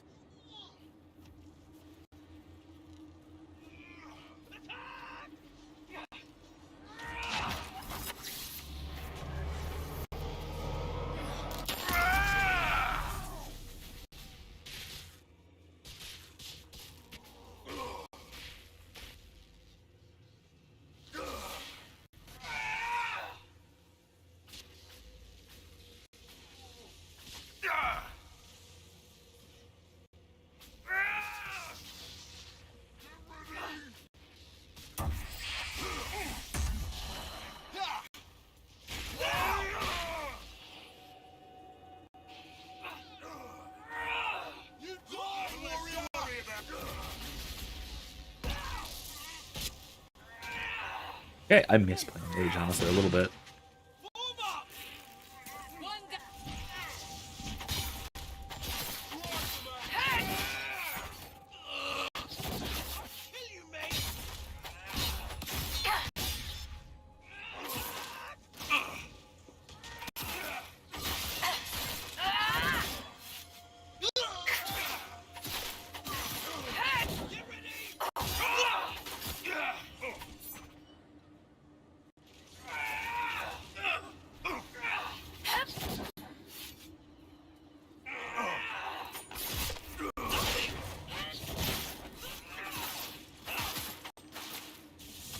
Oof. Ouchies. Ouchie wouchies. Alright, we got him. Anyway, yeah, like I said, it is a very cool mechanic that I like a great deal, and it's the kind of thing that I think could be, like I said, imported quite well into just about any other system. This just screams, I hated my parents and had no friends as a child, doesn't it? Are you projecting, Dorian? Although, I mean, yeah, I guess, kind of. I still think he's projecting, but that is a fair assessment of most evil empires. I hated my parents and had no friends as a child.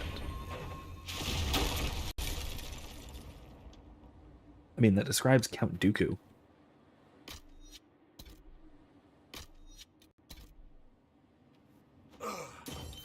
Loosh. Alright, let's go. Your gods are weak! Speak, Inquisitor! You will see the power of Hakkon when we destroy the lowlands! The fortress is too well defended. We must find another way in. The Avar at Stone Bear Hold may have ideas. Alright, well, I guess let's retreat, since that was... Ow! Come on, everyone retreat. Please fall back. Please fall back, everyone. Come on, Dorian. Let's go. Let's leave. Please and thank you. Gosh, come on. Come on, everyone, please. I'm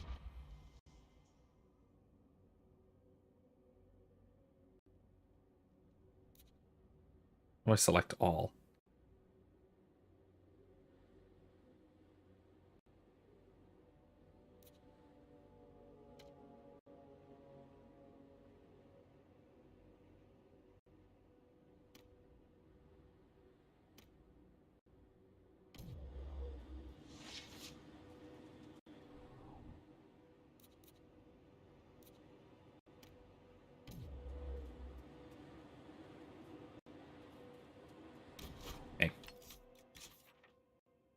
To Stone Bear Hold. Yeah, so basically we're being told to, yes, let's assault this fortress. Let's melt down that big sheet of ice and then attack it. And then suddenly, no, we can't attack the fortress. 'Tis too well guarded. Okay, well, yeah, but, like, come on, guys. We should have known that. If we had known that 30 seconds ago, it would have saved me time. Oh well. That's fine. It's fine. It also would have saved me a lot of stab wounds. I don't like stab wounds. Let's, like I said, what I'm doing right now is deal with these. That's not it. That's not even a shard. That's just... See if I can find that shard really quickly, since it's right here. Before we move along. Move right on in. If it's not right here, then... Oh, it's down there, isn't it? Oh, no, it's not. It's right here. Somewhere. Right here. Isn't it? Oh, it's up there. How do we do this? Ah, yes. Platforming. Okay. Where are the other two? Down on the plains. Oh, no, that one's hard. That's one I might do off stream, because I don't want to deal with it. Don't want to deal with it on stream. That might take time. We'll deal with that one later. A little while later. Anyway, so if I were to adapt Obligation to Dungeons and Dragons, for example, which is the other system I'm using right now, I'm wondering how to do it mechanically. The just roll a d100 to see whose obligation triggers is very simple. That's very straightforward and very easy. However, it's... First of all, I'm not starting the campaign with it. So I would only want to do it if everyone's cool with it. So I might ask everybody. Actually, Erica, if you feel like it, throw that in the Discord in the Saturday game thing. Bring that up and bring up that I'm talking about it on stream if they want to chat. In any case, it's a good idea. I think it might be cool if, like I said, if everybody's cool with it. If everybody's not cool with it, then maybe not. But the other thing about it is, what penalty does it impose? Because there isn't an equivalent to, in Edge of the Empire, it's strain threshold. So I'm thinking about, wouldn't it be cool if I imported the when you are ready, obligation mechanic into D&D? Inquisitor. That might be cool. You said that the Jaws of Hakkon first tried binding their god in mortal form hundreds of years ago. What of it? In our search for Inquisitor Ameridan, we learned that he came here to fight a great dragon 800 years ago. A dragon that came from the mountains with Avar warriors to attack the lowlands. Your last Inquisitor must have fought well to stop Hakkon himself. So the other thing is, this would really only be... I will speak with you later. Farewell. I think this would work better if this were implemented from the beginning of a campaign. So characters start with these obligations. Because I've already been doing sort of like personal quest kind of stuff for our campaign. But this would give us a good excuse to divert to things. Aside from just, this is what we're currently doing and this is what we're doing next. But I don't know. Maybe it'd be worth considering at least.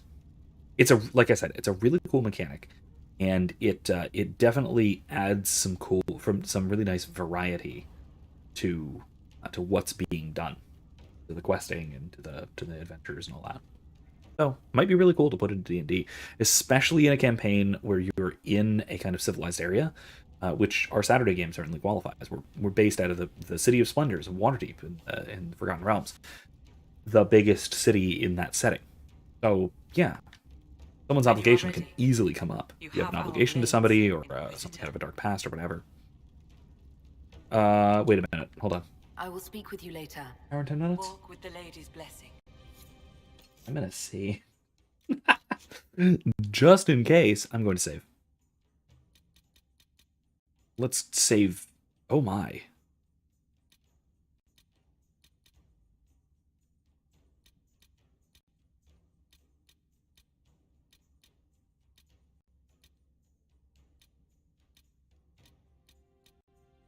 That was a previous game, wasn't it? That's one. When you are ready. All right, now let's go. You have our blades, Inquisitor. Let's begin. I'm ready to attack the Jaws of Hakkon. Good. They will pay the blood price for what they have done.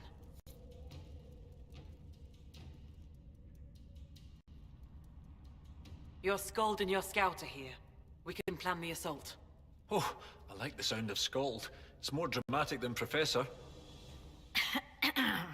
Literally yes. me. Well, everything we've found out about Inquisitor Emeridon suggests that he never emerged from that Tevinter fortress. If that is where your Inquisitor defeated Hakkon, that is where the Jaws of Hakkon must perform the rite to free him. Inquisitor Emeridon saved the lowlands from an Avar invasion. We cannot do any less. You really have no problem with us killing your god? Gods cannot be reborn until they die. Hakkon needs a good rebirthing. If you say so. They're saying With this its so ice wall lightly, I kind of melted, love it. The fortress is open to attack. We must strike soon, before our foes recover. They're already trying. I've got most of our forces defending the shrine from Hakkonites who want to restore the wall. We don't have time to drag siege equipment through the forest to take down those walls. A siege? We have no need of rock throwers and rams. Really? I'm no warrior, but with Lady Harding's forces defending the shrine and no way to breach the walls... Lowlanders. Why not climb the walls? Your warriors can get over those walls before the Hakkonites stop them? This is not a war, Stone Daughter. This is a raid. We strike at night, clad lightly. We climb the wall and open the gate from inside. This seems like a terrible idea, given that walls are, like, fortress walls like this are very specifically designed to repel invasions of exactly this sort. But if you can do it, you can do it. Okay, fine, whatever. Let's get this over with, because everyone's gonna die. Yeah. But you didn't pay attention again, so I had to go back. To what? To this? Or... Yeah, talking about obligation. Obligation, yeah. Yeah, this seems really stupid. Well then, unless anyone has something that sounds easier than climbing the walls. I would not offer Almost what I could not anything give. would sound easier. It will be done. Perhaps my climbers will earn themselves a legend mark. Inquisition forces will feign weakness near the shrine. That'll draw some of them away from the fortress. Not too many, I hope. Yes, save some for us. Ma'am, please, stop it. But with the glory hounding, it's very dangerous. Right, Inquisitor. Husk and I will climb over. I'll be there to catch Parv when he slips. Of course you will. You'll be behind me after all. Where's the guard? I've got him. There! It's the Lowlanders! Kill the Inquisitor! Death to her hold! No. God's glory! And we You're a big have guy. a bear! Hooray! Whoa!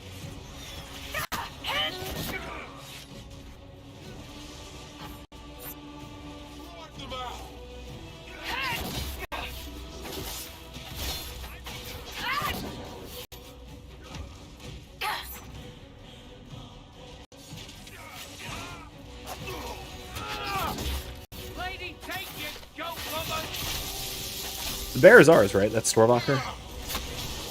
As you please, Inquisitor. And not tarry. More will be coming.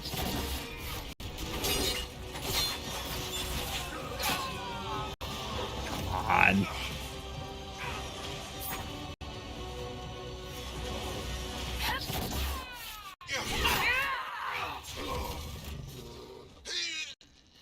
Jesus. Okay. Where did Dorian go? Where does he die? Where did he die? There he is. Okay. Okay, come on up, buddy. Get up here, big guy. Yeah, bigger guy. Come on, big girl.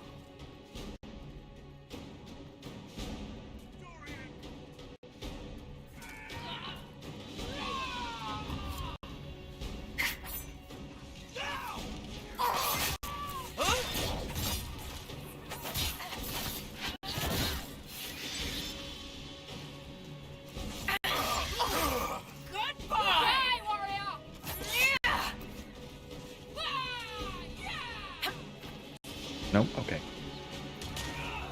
Go around the other way, don't I?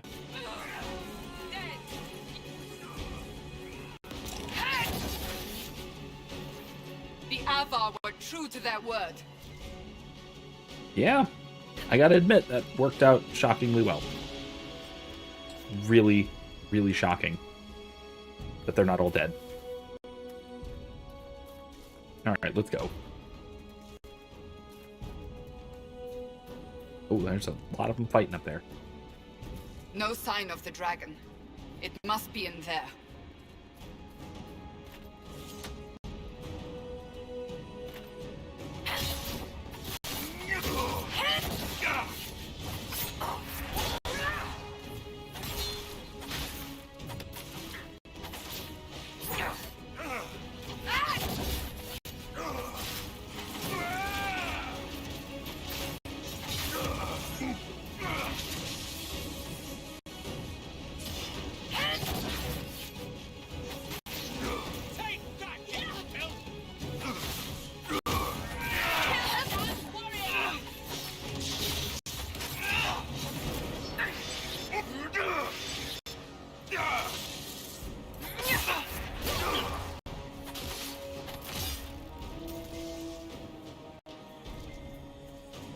Okay. Assassin weapon. Oh, assassin weapon. That was for a class quest a long time ago. Not anymore. So we read along. What in the world is that? Is that a door? Can I open? Oh, hello. Hi there.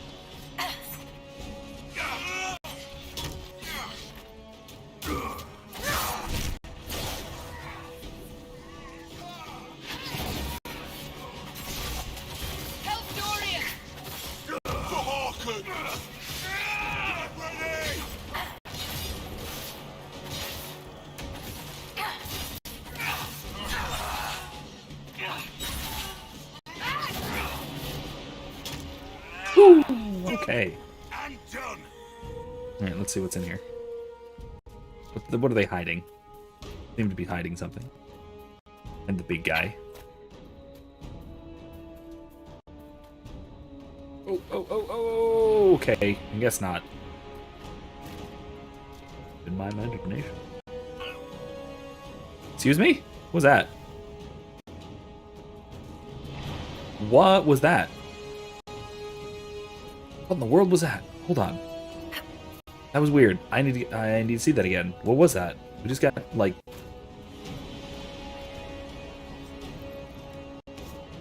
Now they're barrels. What? What in the world? That was very strange. Very strange. Oh, Watch gosh. the wards. We can't afford to be slowed down.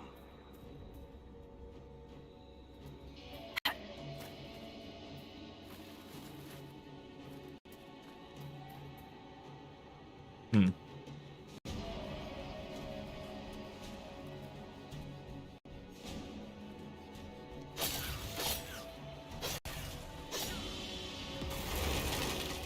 That should end the wards.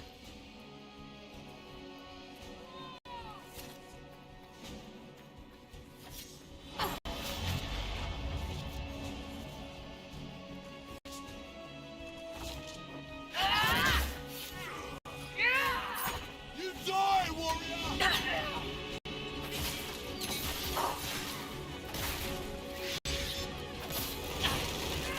Ow. Ow.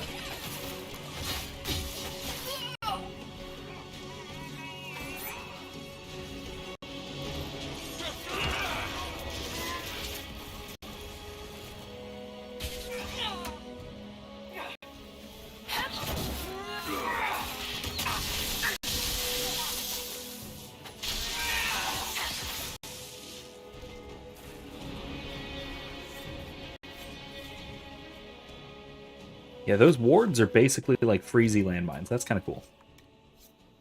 That's kind of cool. All right, let's go in. Here we go.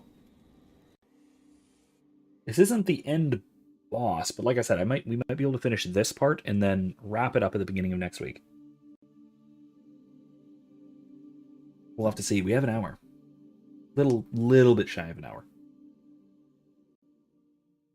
Should honestly be. This cold is magical in origin. It will kill us if we do not hurry. Yeah, I don't like that. Oh no, I forgot about this. I have a warmth rating. Oh jeez.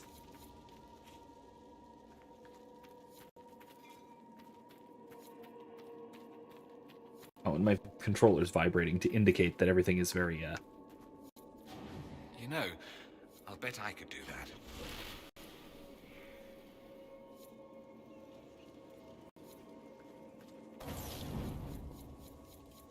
Whew. Okay. Pages near an old campfire. Oh, this is more from. Oh, these are some of Inquisitor Emeriden's forces. Perhaps it just needs the magical touch. Go ahead and do it. Oh, hello. Oh, right. I can equip cold resistance, can't I?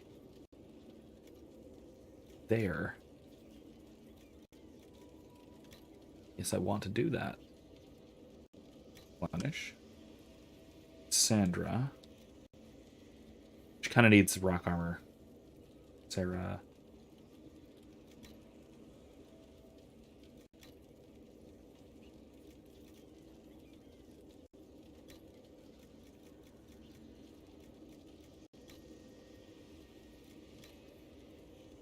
Black wall. Replenish. Yeah. That will be fine. I'll equip that just in case. I'm hoping that will actually help us a lot, but it might also not, like, at all. Actually, you know what? I'm going to equip it for everybody, because, you know, everybody could use it. Cassandra instead of rock armor. Let's go cold resistance. And black wall instead of rock armor. Cold resistance. 166 spin weights. I think I'm okay. All right. Go this way. Again, I have hope. The son of savage Hakkon, born in battle, bloody bladed. Winter's breath to rack the lowlands, cold to cut and kill. Hey, little snowman. With much tarot cards. Sounds like they've already started the ritual. Cool. Best hurry then. Dude, I love it. I love that. There's a little snowman. Meet the might of Mountain Father. Crush the creed of Hawke the callow. Nah. Leave the lady lost and lonely. Scour the skies of spirits sallow. Okay, let's go backtrack. Backtracking is a little bit dangerous when we're running out of warmth. This? No, nothing. Okay. Dorian has Veilfire in case we need it. I don't know if we will.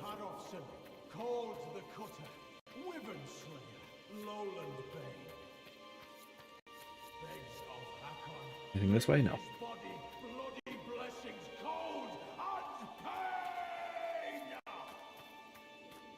That sounded like... He's summoning Hakkon into his own body. Sounded kind of final. Sounded like it kind of just worked, which is not good. I'd rather that not have worked. What key? Unlock the old temple. Door. There's a door, huh? Let's grab those. And Dorian, let's examine this, because you have the Veilfire. Schematic. Hakkon's wisdom, huh? Okay, let's go back. Born in battle, bloody bladed. Oh, he's just repeating it. Winter's Strange. breath to rack the lowlands, cold to cut and kill the hated.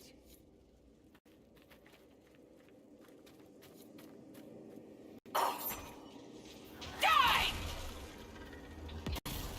Okay. Pass on by. Better hurry, though. Meet the might of Mountain Father. Crush the creed of Hawke the callow. Leave the lady lost and lonely. Scour the skies of spirits sallow.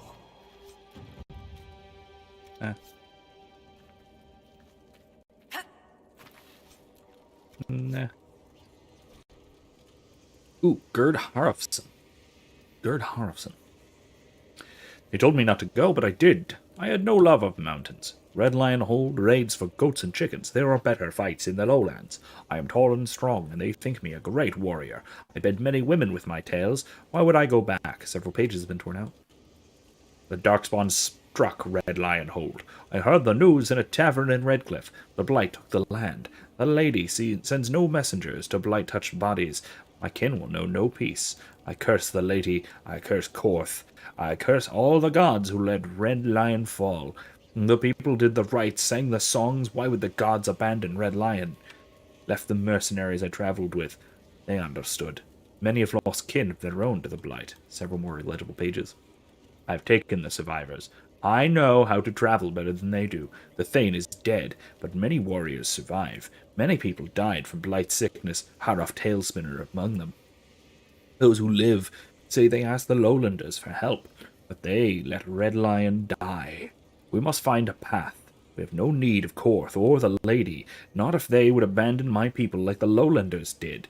The only god I will forgive is Hakkon, for the tales say he was stolen by the lowlanders when the Jaws of Hakkon bound him to flesh and bone. Red Lion hold is gone. We are the Jaws of Hakkon now. We will build no home, for homes can die. Instead, we will bring Hakkon back and teach the lowlanders to fear the Avar again. So I take it that was about this, about the fifth blight, the last one, the one in Origins. Called the Cutter, At least I think so. Wyvern Slayer, Lowland Bane.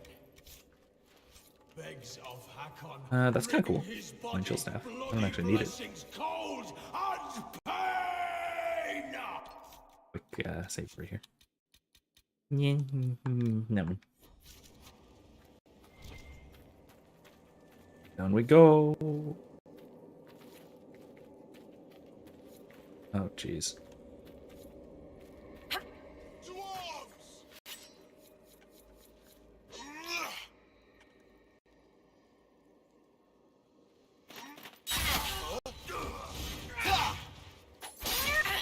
Where's everybody else? Where are my friends? There they are. Okay.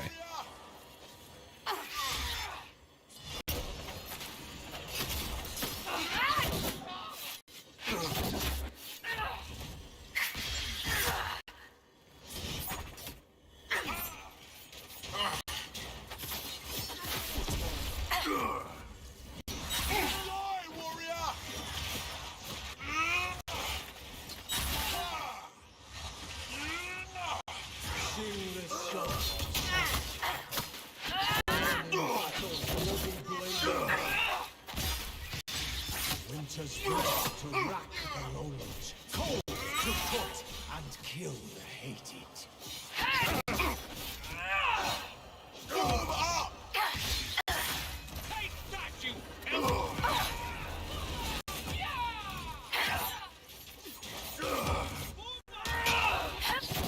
Reach the might of Mountain Father, crush the creed of Hawke the Callow. Leave the lady lost and lonely, scar the skies of spirits sallow.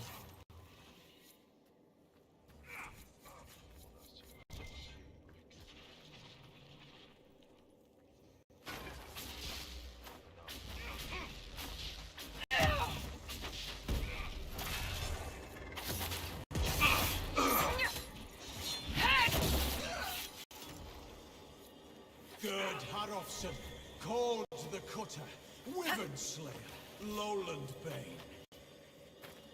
Begs of Hakkon, bring his body, bloody blessings. Oh, jeez, here we go. This isn't great. Come on, open the door. Open the door. Open the door. Open the door. Open the door. Open the door. Ow, ow, ow, ow, ow. Hold.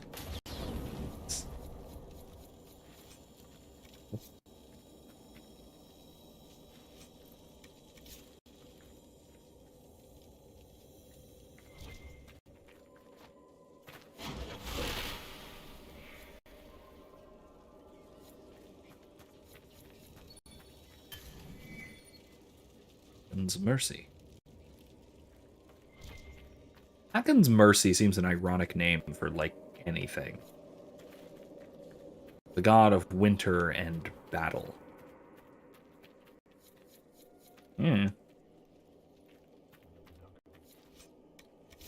Okay.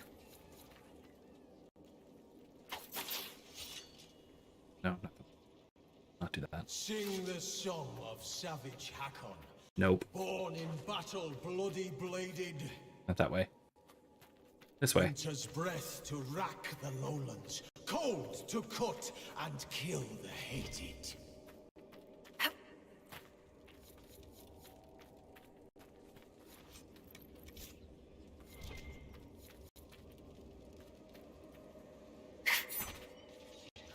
Reach the might of Mountain Father, crush the creed of Hawke the Callow. Leave the lady lost and lonely, scour the skies of spirits sallow. We just came here. Okay.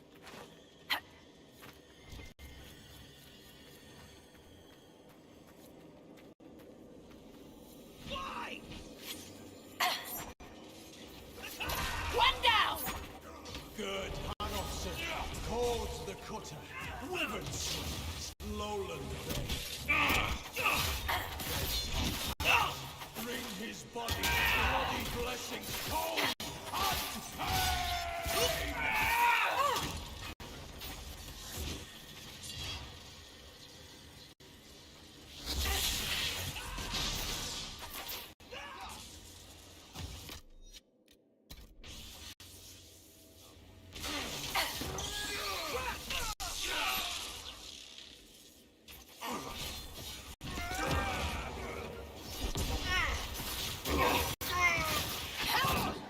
Ooh. Ow, really? Get ready!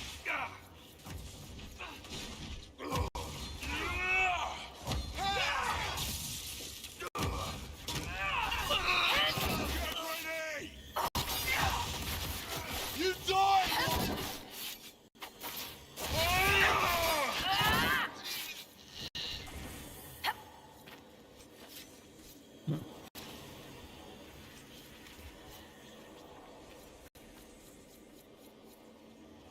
Need this. Sing the song of savage Hakkon. Born in Oop, battle, already went there. bloody That's where we need to bladed. go. There's a big old rift. That looks like it's an easy enough place to get to. Cold to cut and kill the hated.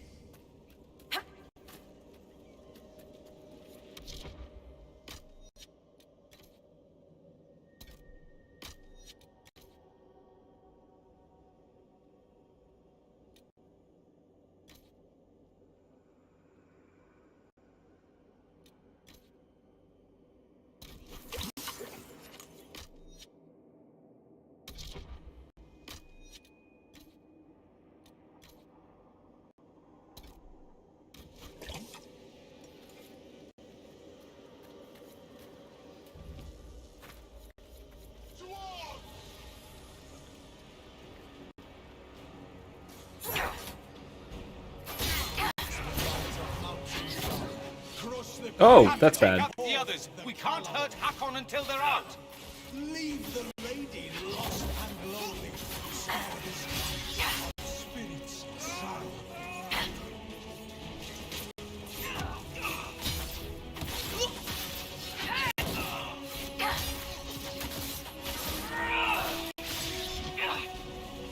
Good Harrison.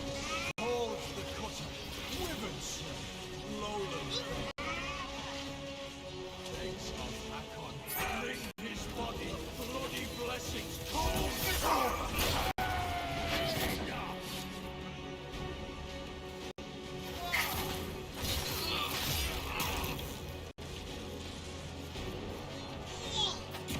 Face me and die, Inquisitor! Your predecessor could not stand against me. You shall fall as well. Nope. I don't think I will.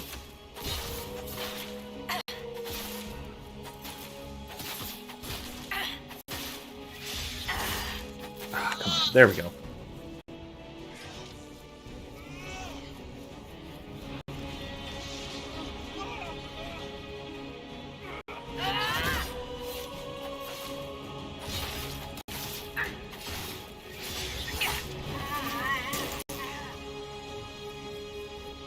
I am the cold bite of winter.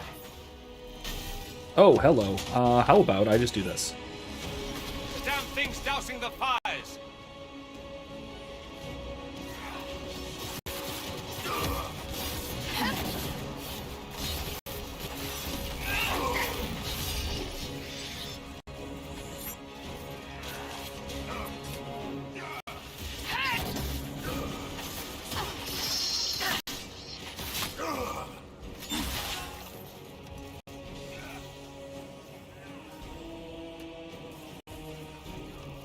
I am Hakkon reborn! The cold is worse near the creature.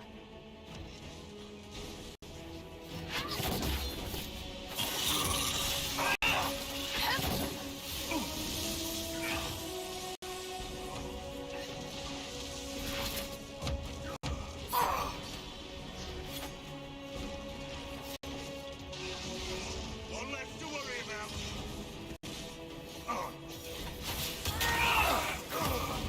That warrior died!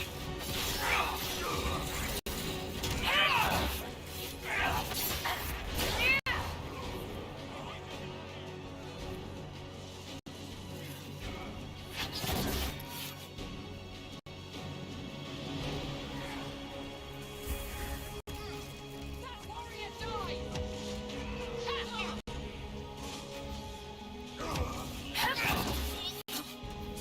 Die!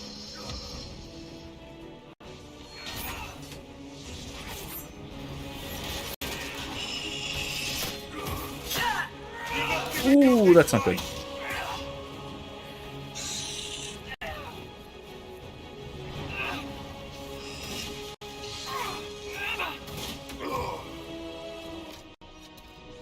Death to the lowlanders!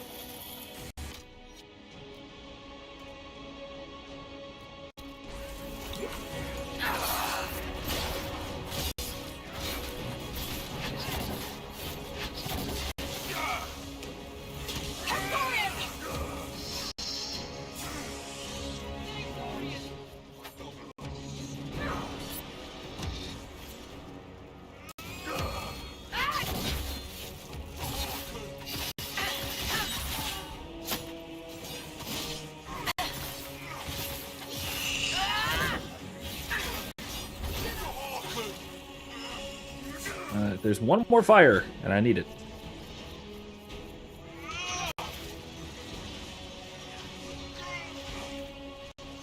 Use my big one. My big focus move. Actually, wait a minute. Hold on.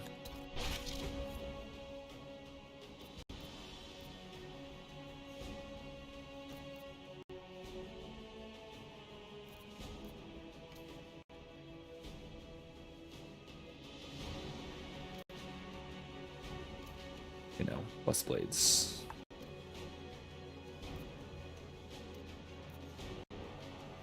Soft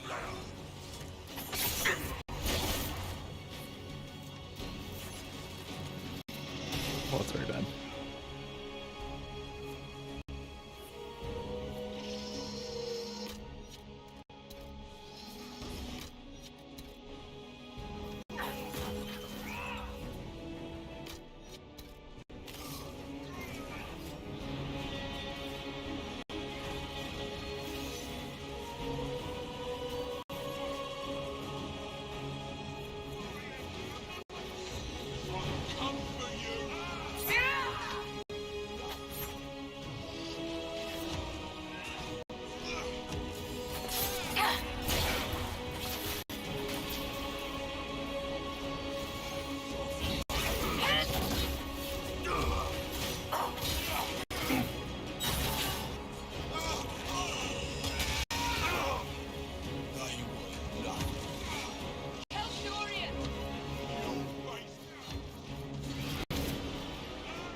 Okay, quest completed, but... Oh, okay, no, that's it. We're good. We didn't need to kill his friends, we just needed to kill him.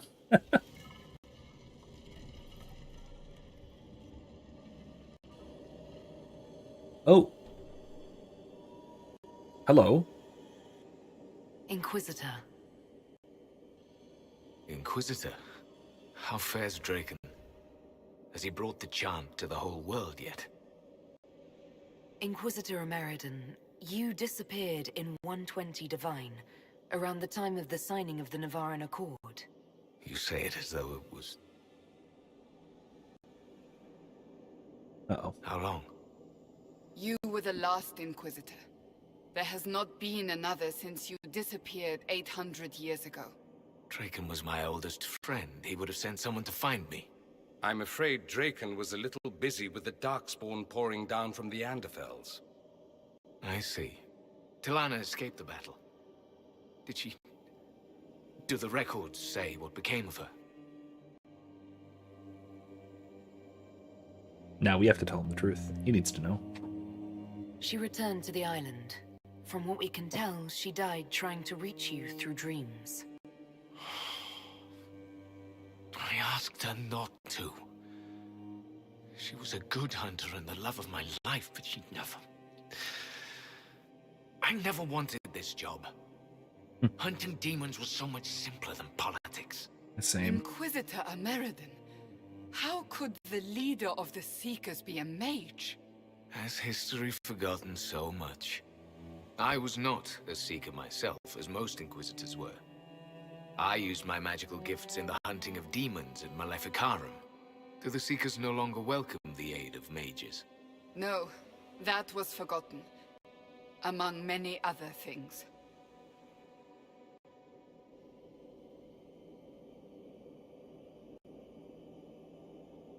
This is Cassandra Pendergast. She is a member of the Order of Seekers. I am honored, Inquisitor. As am I. Your predecessors were good men and women in difficult times. As the Inquisition joined the Chantry, we required a leader who inspired loyalty, not fear. Draken asked that I lead, to show a united front. I was needed. as I suspect you were needed.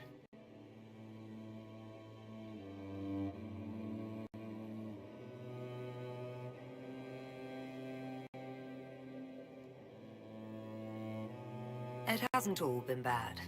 I am glad to hear it. And sorry to burden you with my unfinished business. The dragon carries the spirit of an Avar god. I lacked the strength to kill it. My own magic was able to bind us all, locked in time. But when the cultists drew that spirit into another vessel, it disrupted my bindings. It is breaking free. This is all awfully similar to a certain D&D quest that's coming up relatively soon. Not that similar, but pretty similar. You won't be fighting it alone this time. No. You will. The passage of years can be delayed, but not ignored. I will soon join Talana at Andraste's side. Take this. It holds the last few memories of an old hunter who was neither as wise nor as strong as he thought. Fight well, Inquisitor. I am honored to have met you.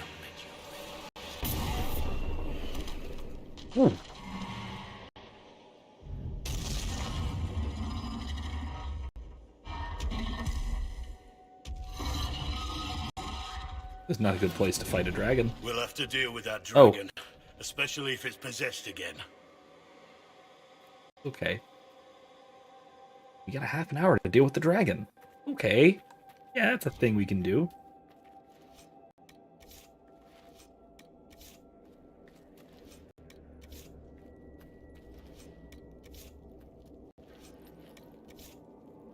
Go ahead and just loot everything, shall we? Ooh, hello. Ah, that's a lot of things. Torn page, huh? These appear to be very recent pages from a journal. The lowland warrior trapped our god in some strange magic that mages cannot understand. They say time has twisted upon itself a knot inside a knot. They say it may be the old Tevinter magic of this place that made it possible. Spirits and old Tevinter power like blood and wine. The spirit of Hakkon remains in the dragon, that much is clear. In the tales, the Jaws of Hakkon tamed it like a hold beast, then fed it demon weed and other herbs the healers use to bring spirits. We cannot unravel the magic binding the dragon, but perhaps we can bring forth Hakkon himself and bind him anew to some other worthy beast. Red Lion Hold's beast died with Genlock blood in his jaws. It was a good death, but a death still. As Jaws of Hakkon, we have no hold beast, but the soft-limbed fools at Stonebear Hold have one who is tamed and ready. Illegible until the winter-cursed Inquisition has come. The bear is free, and our wall of ice shattered by Tevinter magic. We have no time and no beast. I will eat the herbs myself. Mages say I may not be strong enough to bear such a great spirit as Hakkon. I would rather die trying than fail. I will not abandon my people. I will bring death to the lowlands. The Jaws of Hakkon will not fail again. Womp womp. Turns out they failed again. I think probably a lot worse this time, really. They failed pretty badly. What's this? Miss something.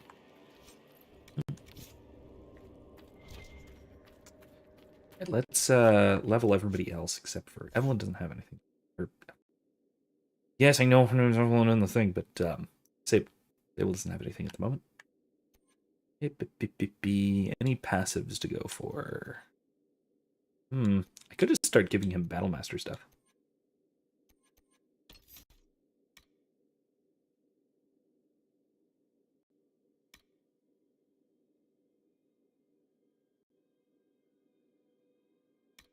Yeah. Yeah, so when I hit somebody, they do less damage. And it gives me strength. That's good. Alright, Cassandra. Already has a bunch of that.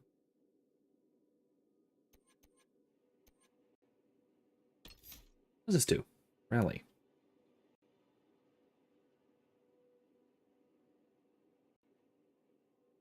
Mana build over time. All party members gain damage resistance against incoming attack. That's actually kind of good. Yeah, it's actually kind of good. I maybe should do that instead of the taunt thing. Good for challenge.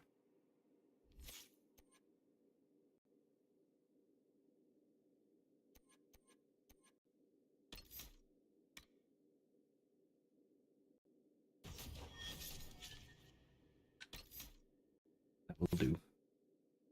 Dorian. Let's give him revival, just in case. Let's give him dispel, just in case. Yeah.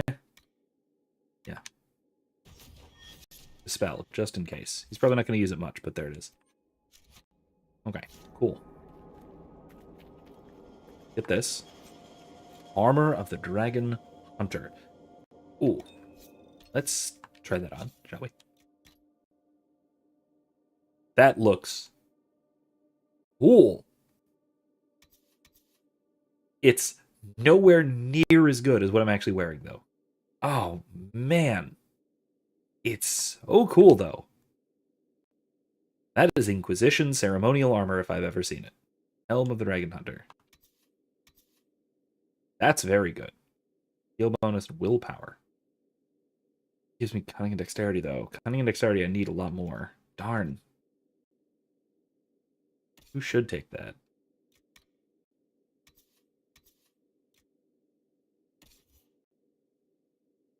Is that... Oh, 18 constitution. Oh my god. Wherein?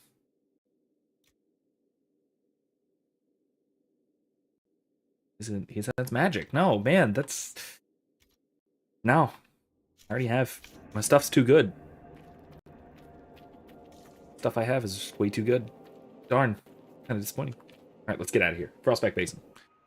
Let's go hunt us a dragon. We have 30 minutes. Which is probably not enough time.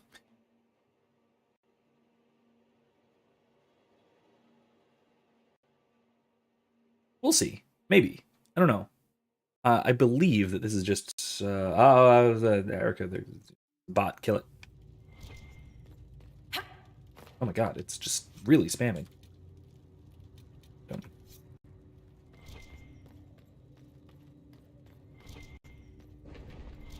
Thought bot. Wanted to suffer. Hello, little will-o-wisp. What's this?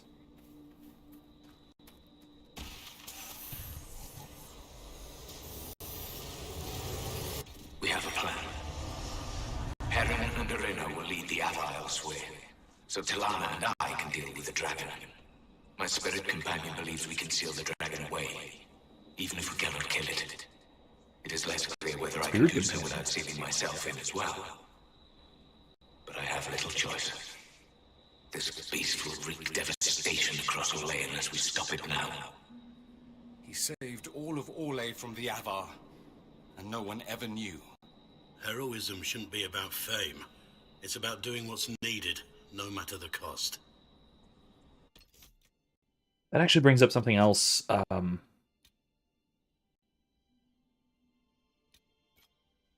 Brings up something else that I've mentioned before on the stream. That there's a huge difference between honor and, or what, shame and guilt-based societies, I think would be the technical term, but honor versus justice. Whereas shame-based societies are more concerned with honor. They are primarily concerned with reputational goods, rather than being concerned with ethical good. Guilt-based societies, so to speak, are concerned with ethical goods. I prepare now for my final battle against the dragon of the Avar. All is in place. I offer thanks to Gillenan, Hala Mother, and to Andraste, Maker Bride. As you were raised up from mortal men to stand with our creators, our makers, So raise me up now to defend this world. Inquisitor Ameridan, who helped bring the Inquisition into the Chantry, built the shrine for the Maker and the Elven gods. You had something similar in ancient Tevinter. People kept the holidays, but renamed them for the Maker. So instead of celebrating Andaralis at the start of summer, you have Summer Day, and it's about the Maker. Cool. I think there's no real problem with that. I was saying before, though, I don't want to get too sidetracked, that the assumption for most of our culture is guilt-based, is that when one does something wrong or something good, that moral merit is the primary concern, not what society will think, what the people around us will think. Well, they're just standing at the ready, aren't they? Because if the concern is about what society will think, then the primary concern is not doing the right thing; it's being seen as just. Like I said, our society is primarily guilt-based, and that traces itself all the way back to at least the Socratic philosophers. Plato made roughly a distinction like this between the aristocratic soul, the aristocratic way of thinking, and the timocratic way of thinking, which was very common at the time, which was militaristic, primarily concerned with honor. And that was the primary sort of antagonist of the Republic. Alam Sharaun needs me. The Darkspawn have grown stronger. Some of my brothers would let those creatures destroy Ulay. They think Draken know better than the Imperium. But if we do not stand with the humans against the Darkspawn, we might lose everything we have gained. I will fight this Avar Dragon for you, Draken. And then we shall drive back the Darkspawn together. But he died here, and the elves ignored the Second Blight as it spread across Olay. So began the animosity that led to the destruction of the Dales. The Jaws of Hakkon failed to destroy the lowlands, but their dragon did lead to the end of the elves. That's rough. But as I was saying, right, the central importance of justice as distinct from how the heck am I going to get there? Is there quick travel I can get to here? No, there's not. There's not here either. I can only get to this after I fight Hakkon, can't I? Oh. Might have to wrap up early tonight then. I don't think I'm going to have time to do all of this and fight Hakkon. We'll see. We shall see. I don't know. In any case, as I was saying, right, that the timocratic soul, as typified by Polemarchus, one of the dialogue partners in the Republic, put forward the idea that justice, actually, really by Polemarchus and then carried on by Glaucon in slightly different form, that the reason for justice is to be perceived as just. That all of the benefits of justice come from being perceived as such, not from actually doing the right thing. So if you could be perfectly unjust, but be perceived as being perfectly just, that would be the ideal. And that comes from a system of putting shame before guilt, of putting honor before justice. And it's, like I said, it was a very common view at the time, and it was a very... Plato argued, I think quite successfully, that it was very self-destructive at the time. Oh, God. Ow. Okay. Yes, do we have to go in through here, maybe? Yeah, I bet this is where it is, isn't it?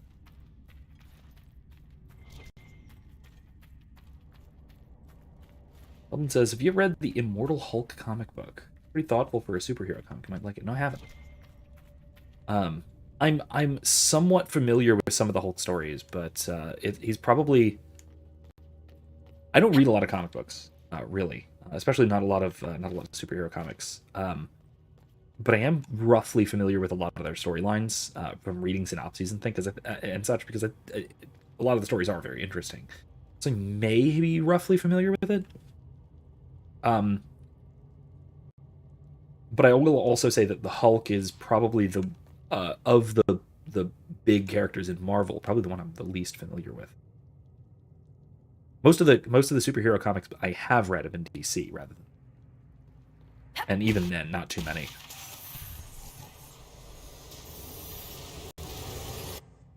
Oh hey, what? Okay, there we go. I got it. If I must go to the end of Thelos itself for Draken, I am at least glad to have friends on my side. Talana and Heron have been arguing about Heron using delirium to fight demons. Some things never change. Arena has a new alchemical trick she wants to try, like pitch or tar, but stronger. A recipe straight from Orzammar. They argue, fuss, and mock each other mercilessly. And I would be lost without them. Yes. What's that like? A dwarf getting on someone's nerves. I can't imagine. Let us hope we fare better than they did. I love it. I love it. It's the whole gang of best buddies who are constantly shit talking each other. It's fantastic. Bums that wow it outsold the monthly Batman comic when it was ongoing. That is very impressive. For just about any comic, especially I kind of have to say, I mean, look, Hulk is on the premier tier of Marvel, but he's very close to the bottom of the sort of top tier of Marvel characters. He's not on par with the X-Men or with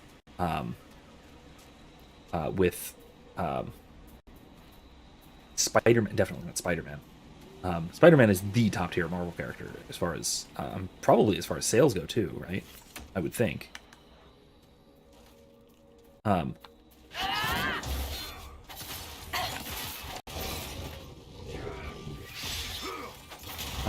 But a lot of even as far as the sort of regular Avengers go, Hulk is near the bottom as far as those top tier ones. I would actually probably even guess he's sometimes at least below Fantastic Four, or maybe I'm thinking way too far back.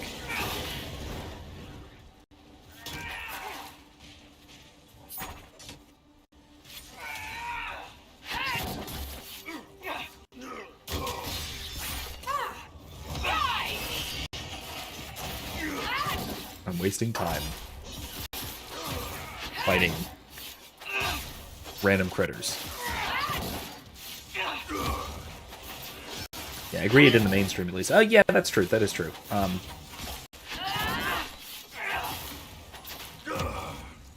Although really, all of the big, at least, honestly, all of the characters that have their own solo runs have their own devoted hyperfans. That'll never miss one of whatever series they're in. So, I mean,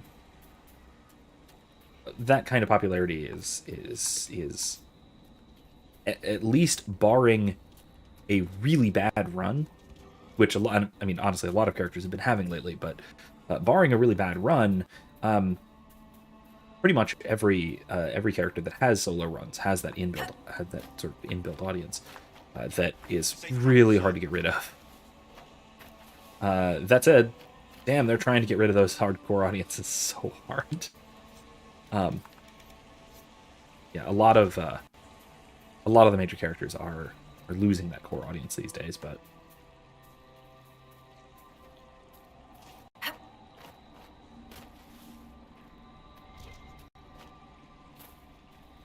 says that one run seemed to elevate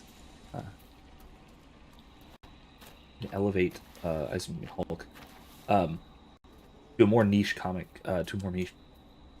in the more niche comic community. Yeah, random critters definitely exist to waste time, and by golly, they're doing their job. There's so many of them, too. There's so many of these random critters.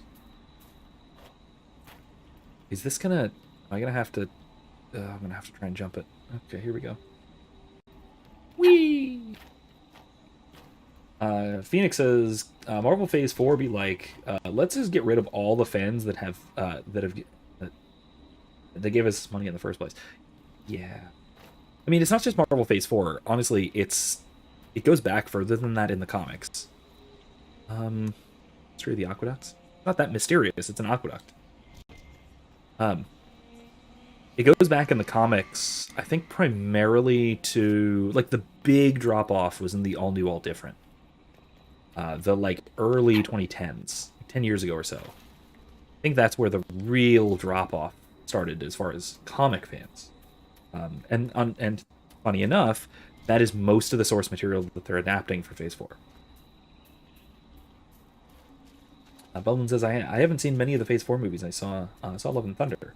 Mixed thoughts. I haven't seen any? Does Far From Home count? Not No Way Home. I still haven't seen No Way Home either. Does Far From Home count as Phase 4? Or was that the tail end of Phase 3? The sort of wrap-up Phase 3. I think that was the last actual Marvel movie I saw. No. I saw Black Widow, which was bad. A Black Widow. I didn't see Multiverse of Madness. Which ones did I and did I not see? I'm trying to remember exactly. There's a whole little area over here that I kind of want to explore, so I'm just going to put a marker down and go towards it. A little swamp.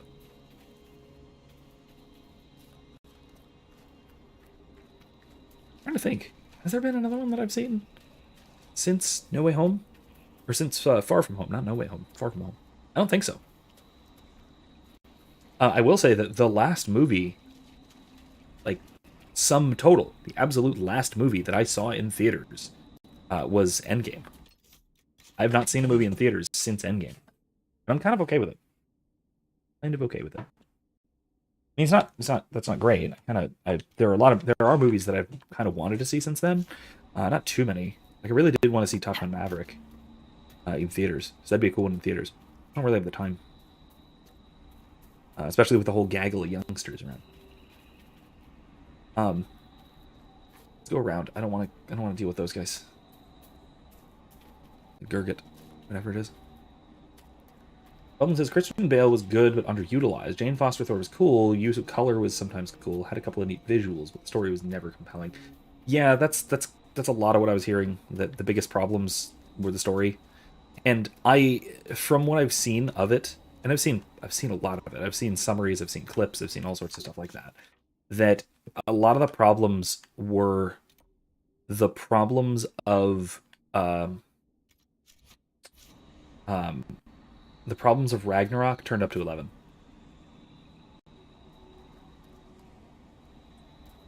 Oh yeah, they also lied about having to die in battle to go to Valhalla. Yeah, they totally did. Like Odin, like you said, Odin died sitting on a rock.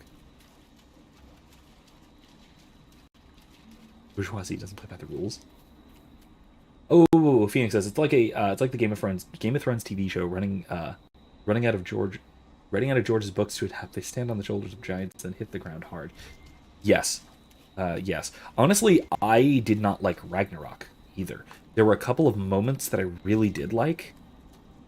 I really, really liked the that final goodbye with Odin. I liked the Thor and Loki brothers stuff. But quite frankly, I really didn't like the Ragnarok part. I did not like the Ragnarok part, so to speak. The part of it that was, Cassandra, the end of the I owe world. you an apology. Apologize to me? For what? For judging your seekers. Considering my feelings on Tevinter, I shouldn't throw stones. That is remarkably decent of you, Dorian. It was fun to goad you. You get this little knot between your eyebrows. See? There it is. Delightful. Oh, God. Continue on this path, and we'll see if it remains such. For this fight, I'm actually probably... Because I'm gonna do the fight next week. There's no way I'm gonna finish this in 10 minutes. So actually, I'll tell you what I'm gonna do. For the moment, I'm going back to Skyhold. Because I'm gonna have to change some things around. First and foremost, I'm gonna switch out Dorian for Cassandra. Probably. I don't know. I need fire magic. She has it. Bubble says Ragnarok's definitely better in my opinion. Unfortunately, because Love and Thunder has some ideas I really like potentially, but most things aren't executed well. I like Ragnarok, but agree with your criticisms. Yeah, the biggest part of Ragnarok that I didn't like was that it was not that most of its serious moments, most of what should have been its serious moments, were not taken seriously, and the few that were taken seriously were amazing. Like Odin's farewell was handled so well. The very ending with Thor at the bridge of the ship, great. But like Erica said, I'll never forgive them for how they did the Warriors 3 so dirty in Ragnarok. Yeah, and then they make fun of it again in Love and Thunder. Like the narrated introduction was like, oh, and these guys too. And I'm just like, what? These guys, whoever they were. Yeah, you mean Thor's best friends that he's known for centuries? Dude. That's very bad. That was very, very bad. Also, Christian Bale saves Gotham City versus Atheist Bale tries to kill Thor. Yeah. Yeah. Which again, they could have made Gore look way cooler. They did not. Really did not try. The hierarchy of Christian Bale cinematic universe is about to change forever. No, it's not. He's done a lot better roles than this one. I mean, he gave it his all from everything I saw. He gave it a good try. It's just that the writing was not up to standard, you know. So, you know, what are you gonna do? While historical documents shed light on Arina's time as Inquisitor Emeritus's companion, little is known about her early life in Orzammar. The Orzammar Shaperate contains an immeasurable wealth of knowledge pertaining to the Tig's past. Professor Kenrick has made several requests to study the records, all of which were denied. As an ally of the Inquisition, Orzammar may be more willing to answer a petition from Skyhold. Information for information, then. Reports on card activity. Okay, send ambassadors to Orzammar to make the request. No, let's trade information. Inquisitor. That's better. Elton says, I also liked more stuff 5 to 6 years ago. If Ragnarok came out today, I may not feel so positively about it. That's true. I think a lot of people have just started, especially people who are online a lot, and part of the sort of the community of people who watch things more carefully, let's say. We've really refined our tastes and our observational skills when it comes to media over the last... Quite frankly, since The Last Jedi. Really, since The Last Jedi. The Last Jedi was that moment for a lot of people that was like, wait a minute. This wasn't good? Although, I will say, Guardians of the Galaxy 2, that one hit me the same way, like Erica's saying. The humor, just... It's... what's the term? There's a specific term for it. Of, like, the tonal whiplash. That, like you said, it's in Ragnarok, it's Love and Thunder, it's in Guardians 2, where there are these solid, dark, emotional moments that get ruined with a dick joke. Like, dude, don't do that. Like, please don't do that. It's. I feel like part of it is studio meddling. Right? Part of it is, oh, we can't have the audience be sad. They have to be all happy, laughy, right?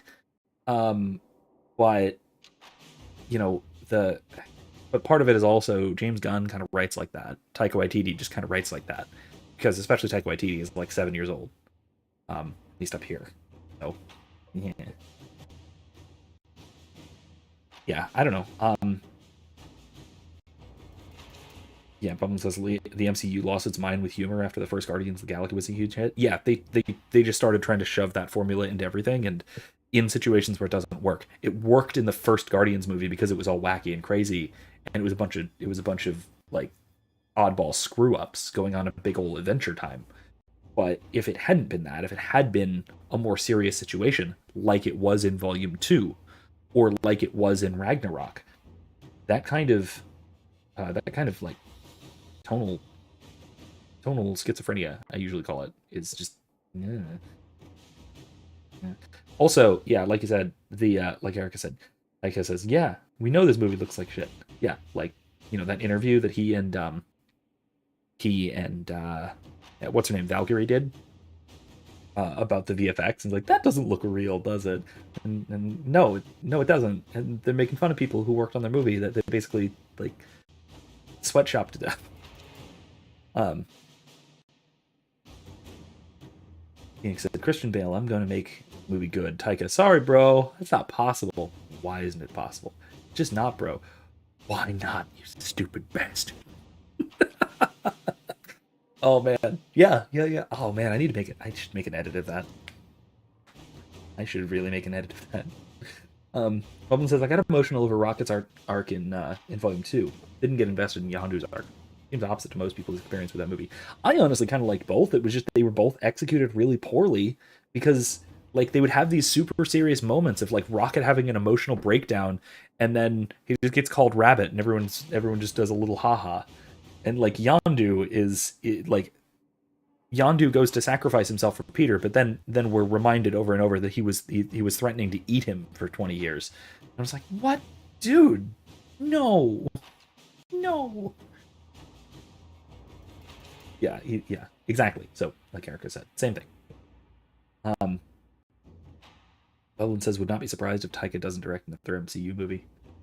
I wouldn't mind if he did. It depends. It really depends. He can do things well when he doesn't have any guidelines to follow. I am not looking forward to his Star Wars movie. There's like maybe a 10% chance that I'm even gonna watch it. Yeah, it's. He doesn't have the maturity to go for any kind of consistency, especially tonal consistency, and that's a big problem for serious franchises. Like Star Wars has always taken itself really seriously, which, I mean, has taken itself really seriously until the "your mom" joke 5 minutes into The Last Jedi, and that's when it just tumbled off the cliff of seriousness and groundedness even. Yeah, the execution of Rocket's arc was definitely sporadic and on the nose. It's more so for me the idea that at the end he sees the Ravagers show up for Yondu to remember love him despite his despite his past, that sort of thing, and also exile. Which no, that was good. I think that was good. That was a cool moment, and it was a moment that wasn't ruined. It was like one of the very few moments in Guardians 2 that wasn't ruined by a stupid dick joke. You know? King Balin has graciously agreed to grant Professor Kenrick access to the Orzammar Shaper. Once Kenrick has completed his work in Frostback Basin, of course. In the meantime, copied records on Arena have been sent ahead as a sign of his agreement. King Balin hopes our alliance will continue to benefit all involved. From Josephine. A note from Kenrick follows. Crossed out thank yous. Cannot express how thrilled I am to visit the Shaperate. The documents they sent are incredible. It seems Arena was born into a warrior caste family. The theory that she was a runaway noble was romantic. I rather fancied the notion myself, but knowing the truth makes her seem more a person than a legend. Much preferable, in my opinion. Arena met a Meriden while fighting demons in the Deep Roads, as history states. Since dwarves do not possess magic, a Meriden had to learn ways in which non-mages could fight demons more effectively. Arena was gifted in the field, and had developed several unique methods.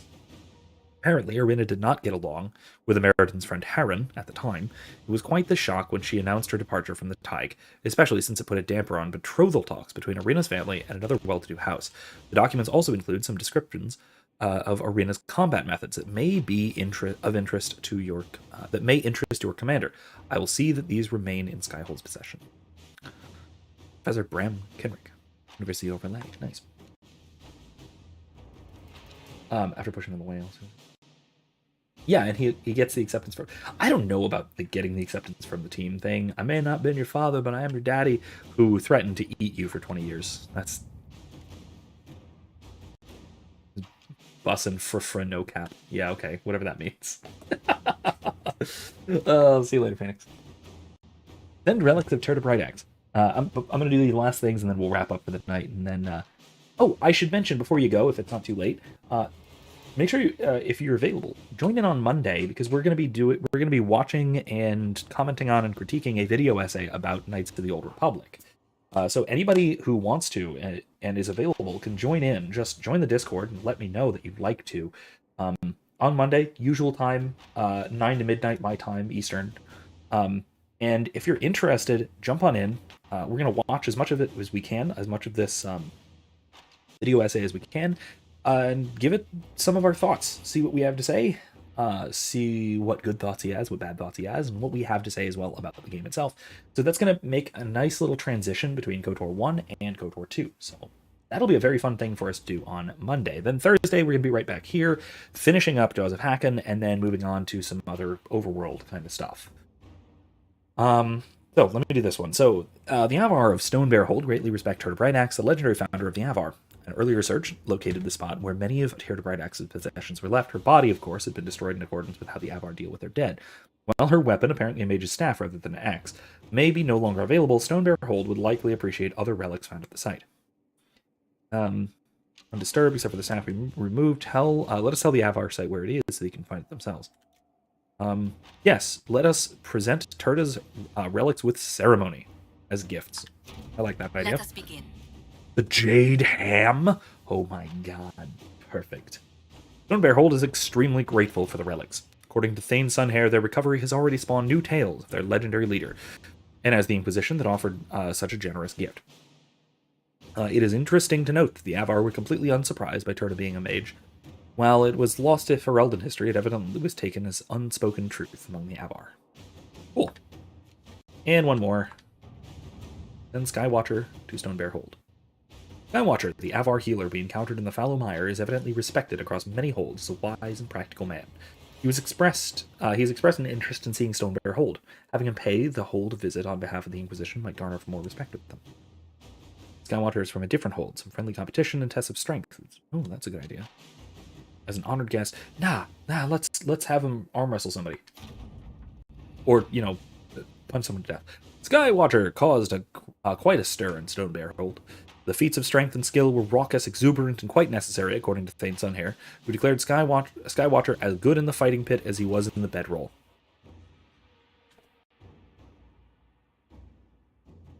Given the Avar tradition of knotting ceremonies for marriage, this gives new meaning to the phrase, no strings attached. Here's me. Anyway. What a great way. What a great thing to wrap up on. So, anyway, thank you all again for joining me. What a great ending note. And I'll see you all hopefully on Monday for our discussions of Knights of the Old Republic. And then once again on Thursday as we continue Dragon Age Inquisition. So, thank you all once again. Have a good night. Bye-bye.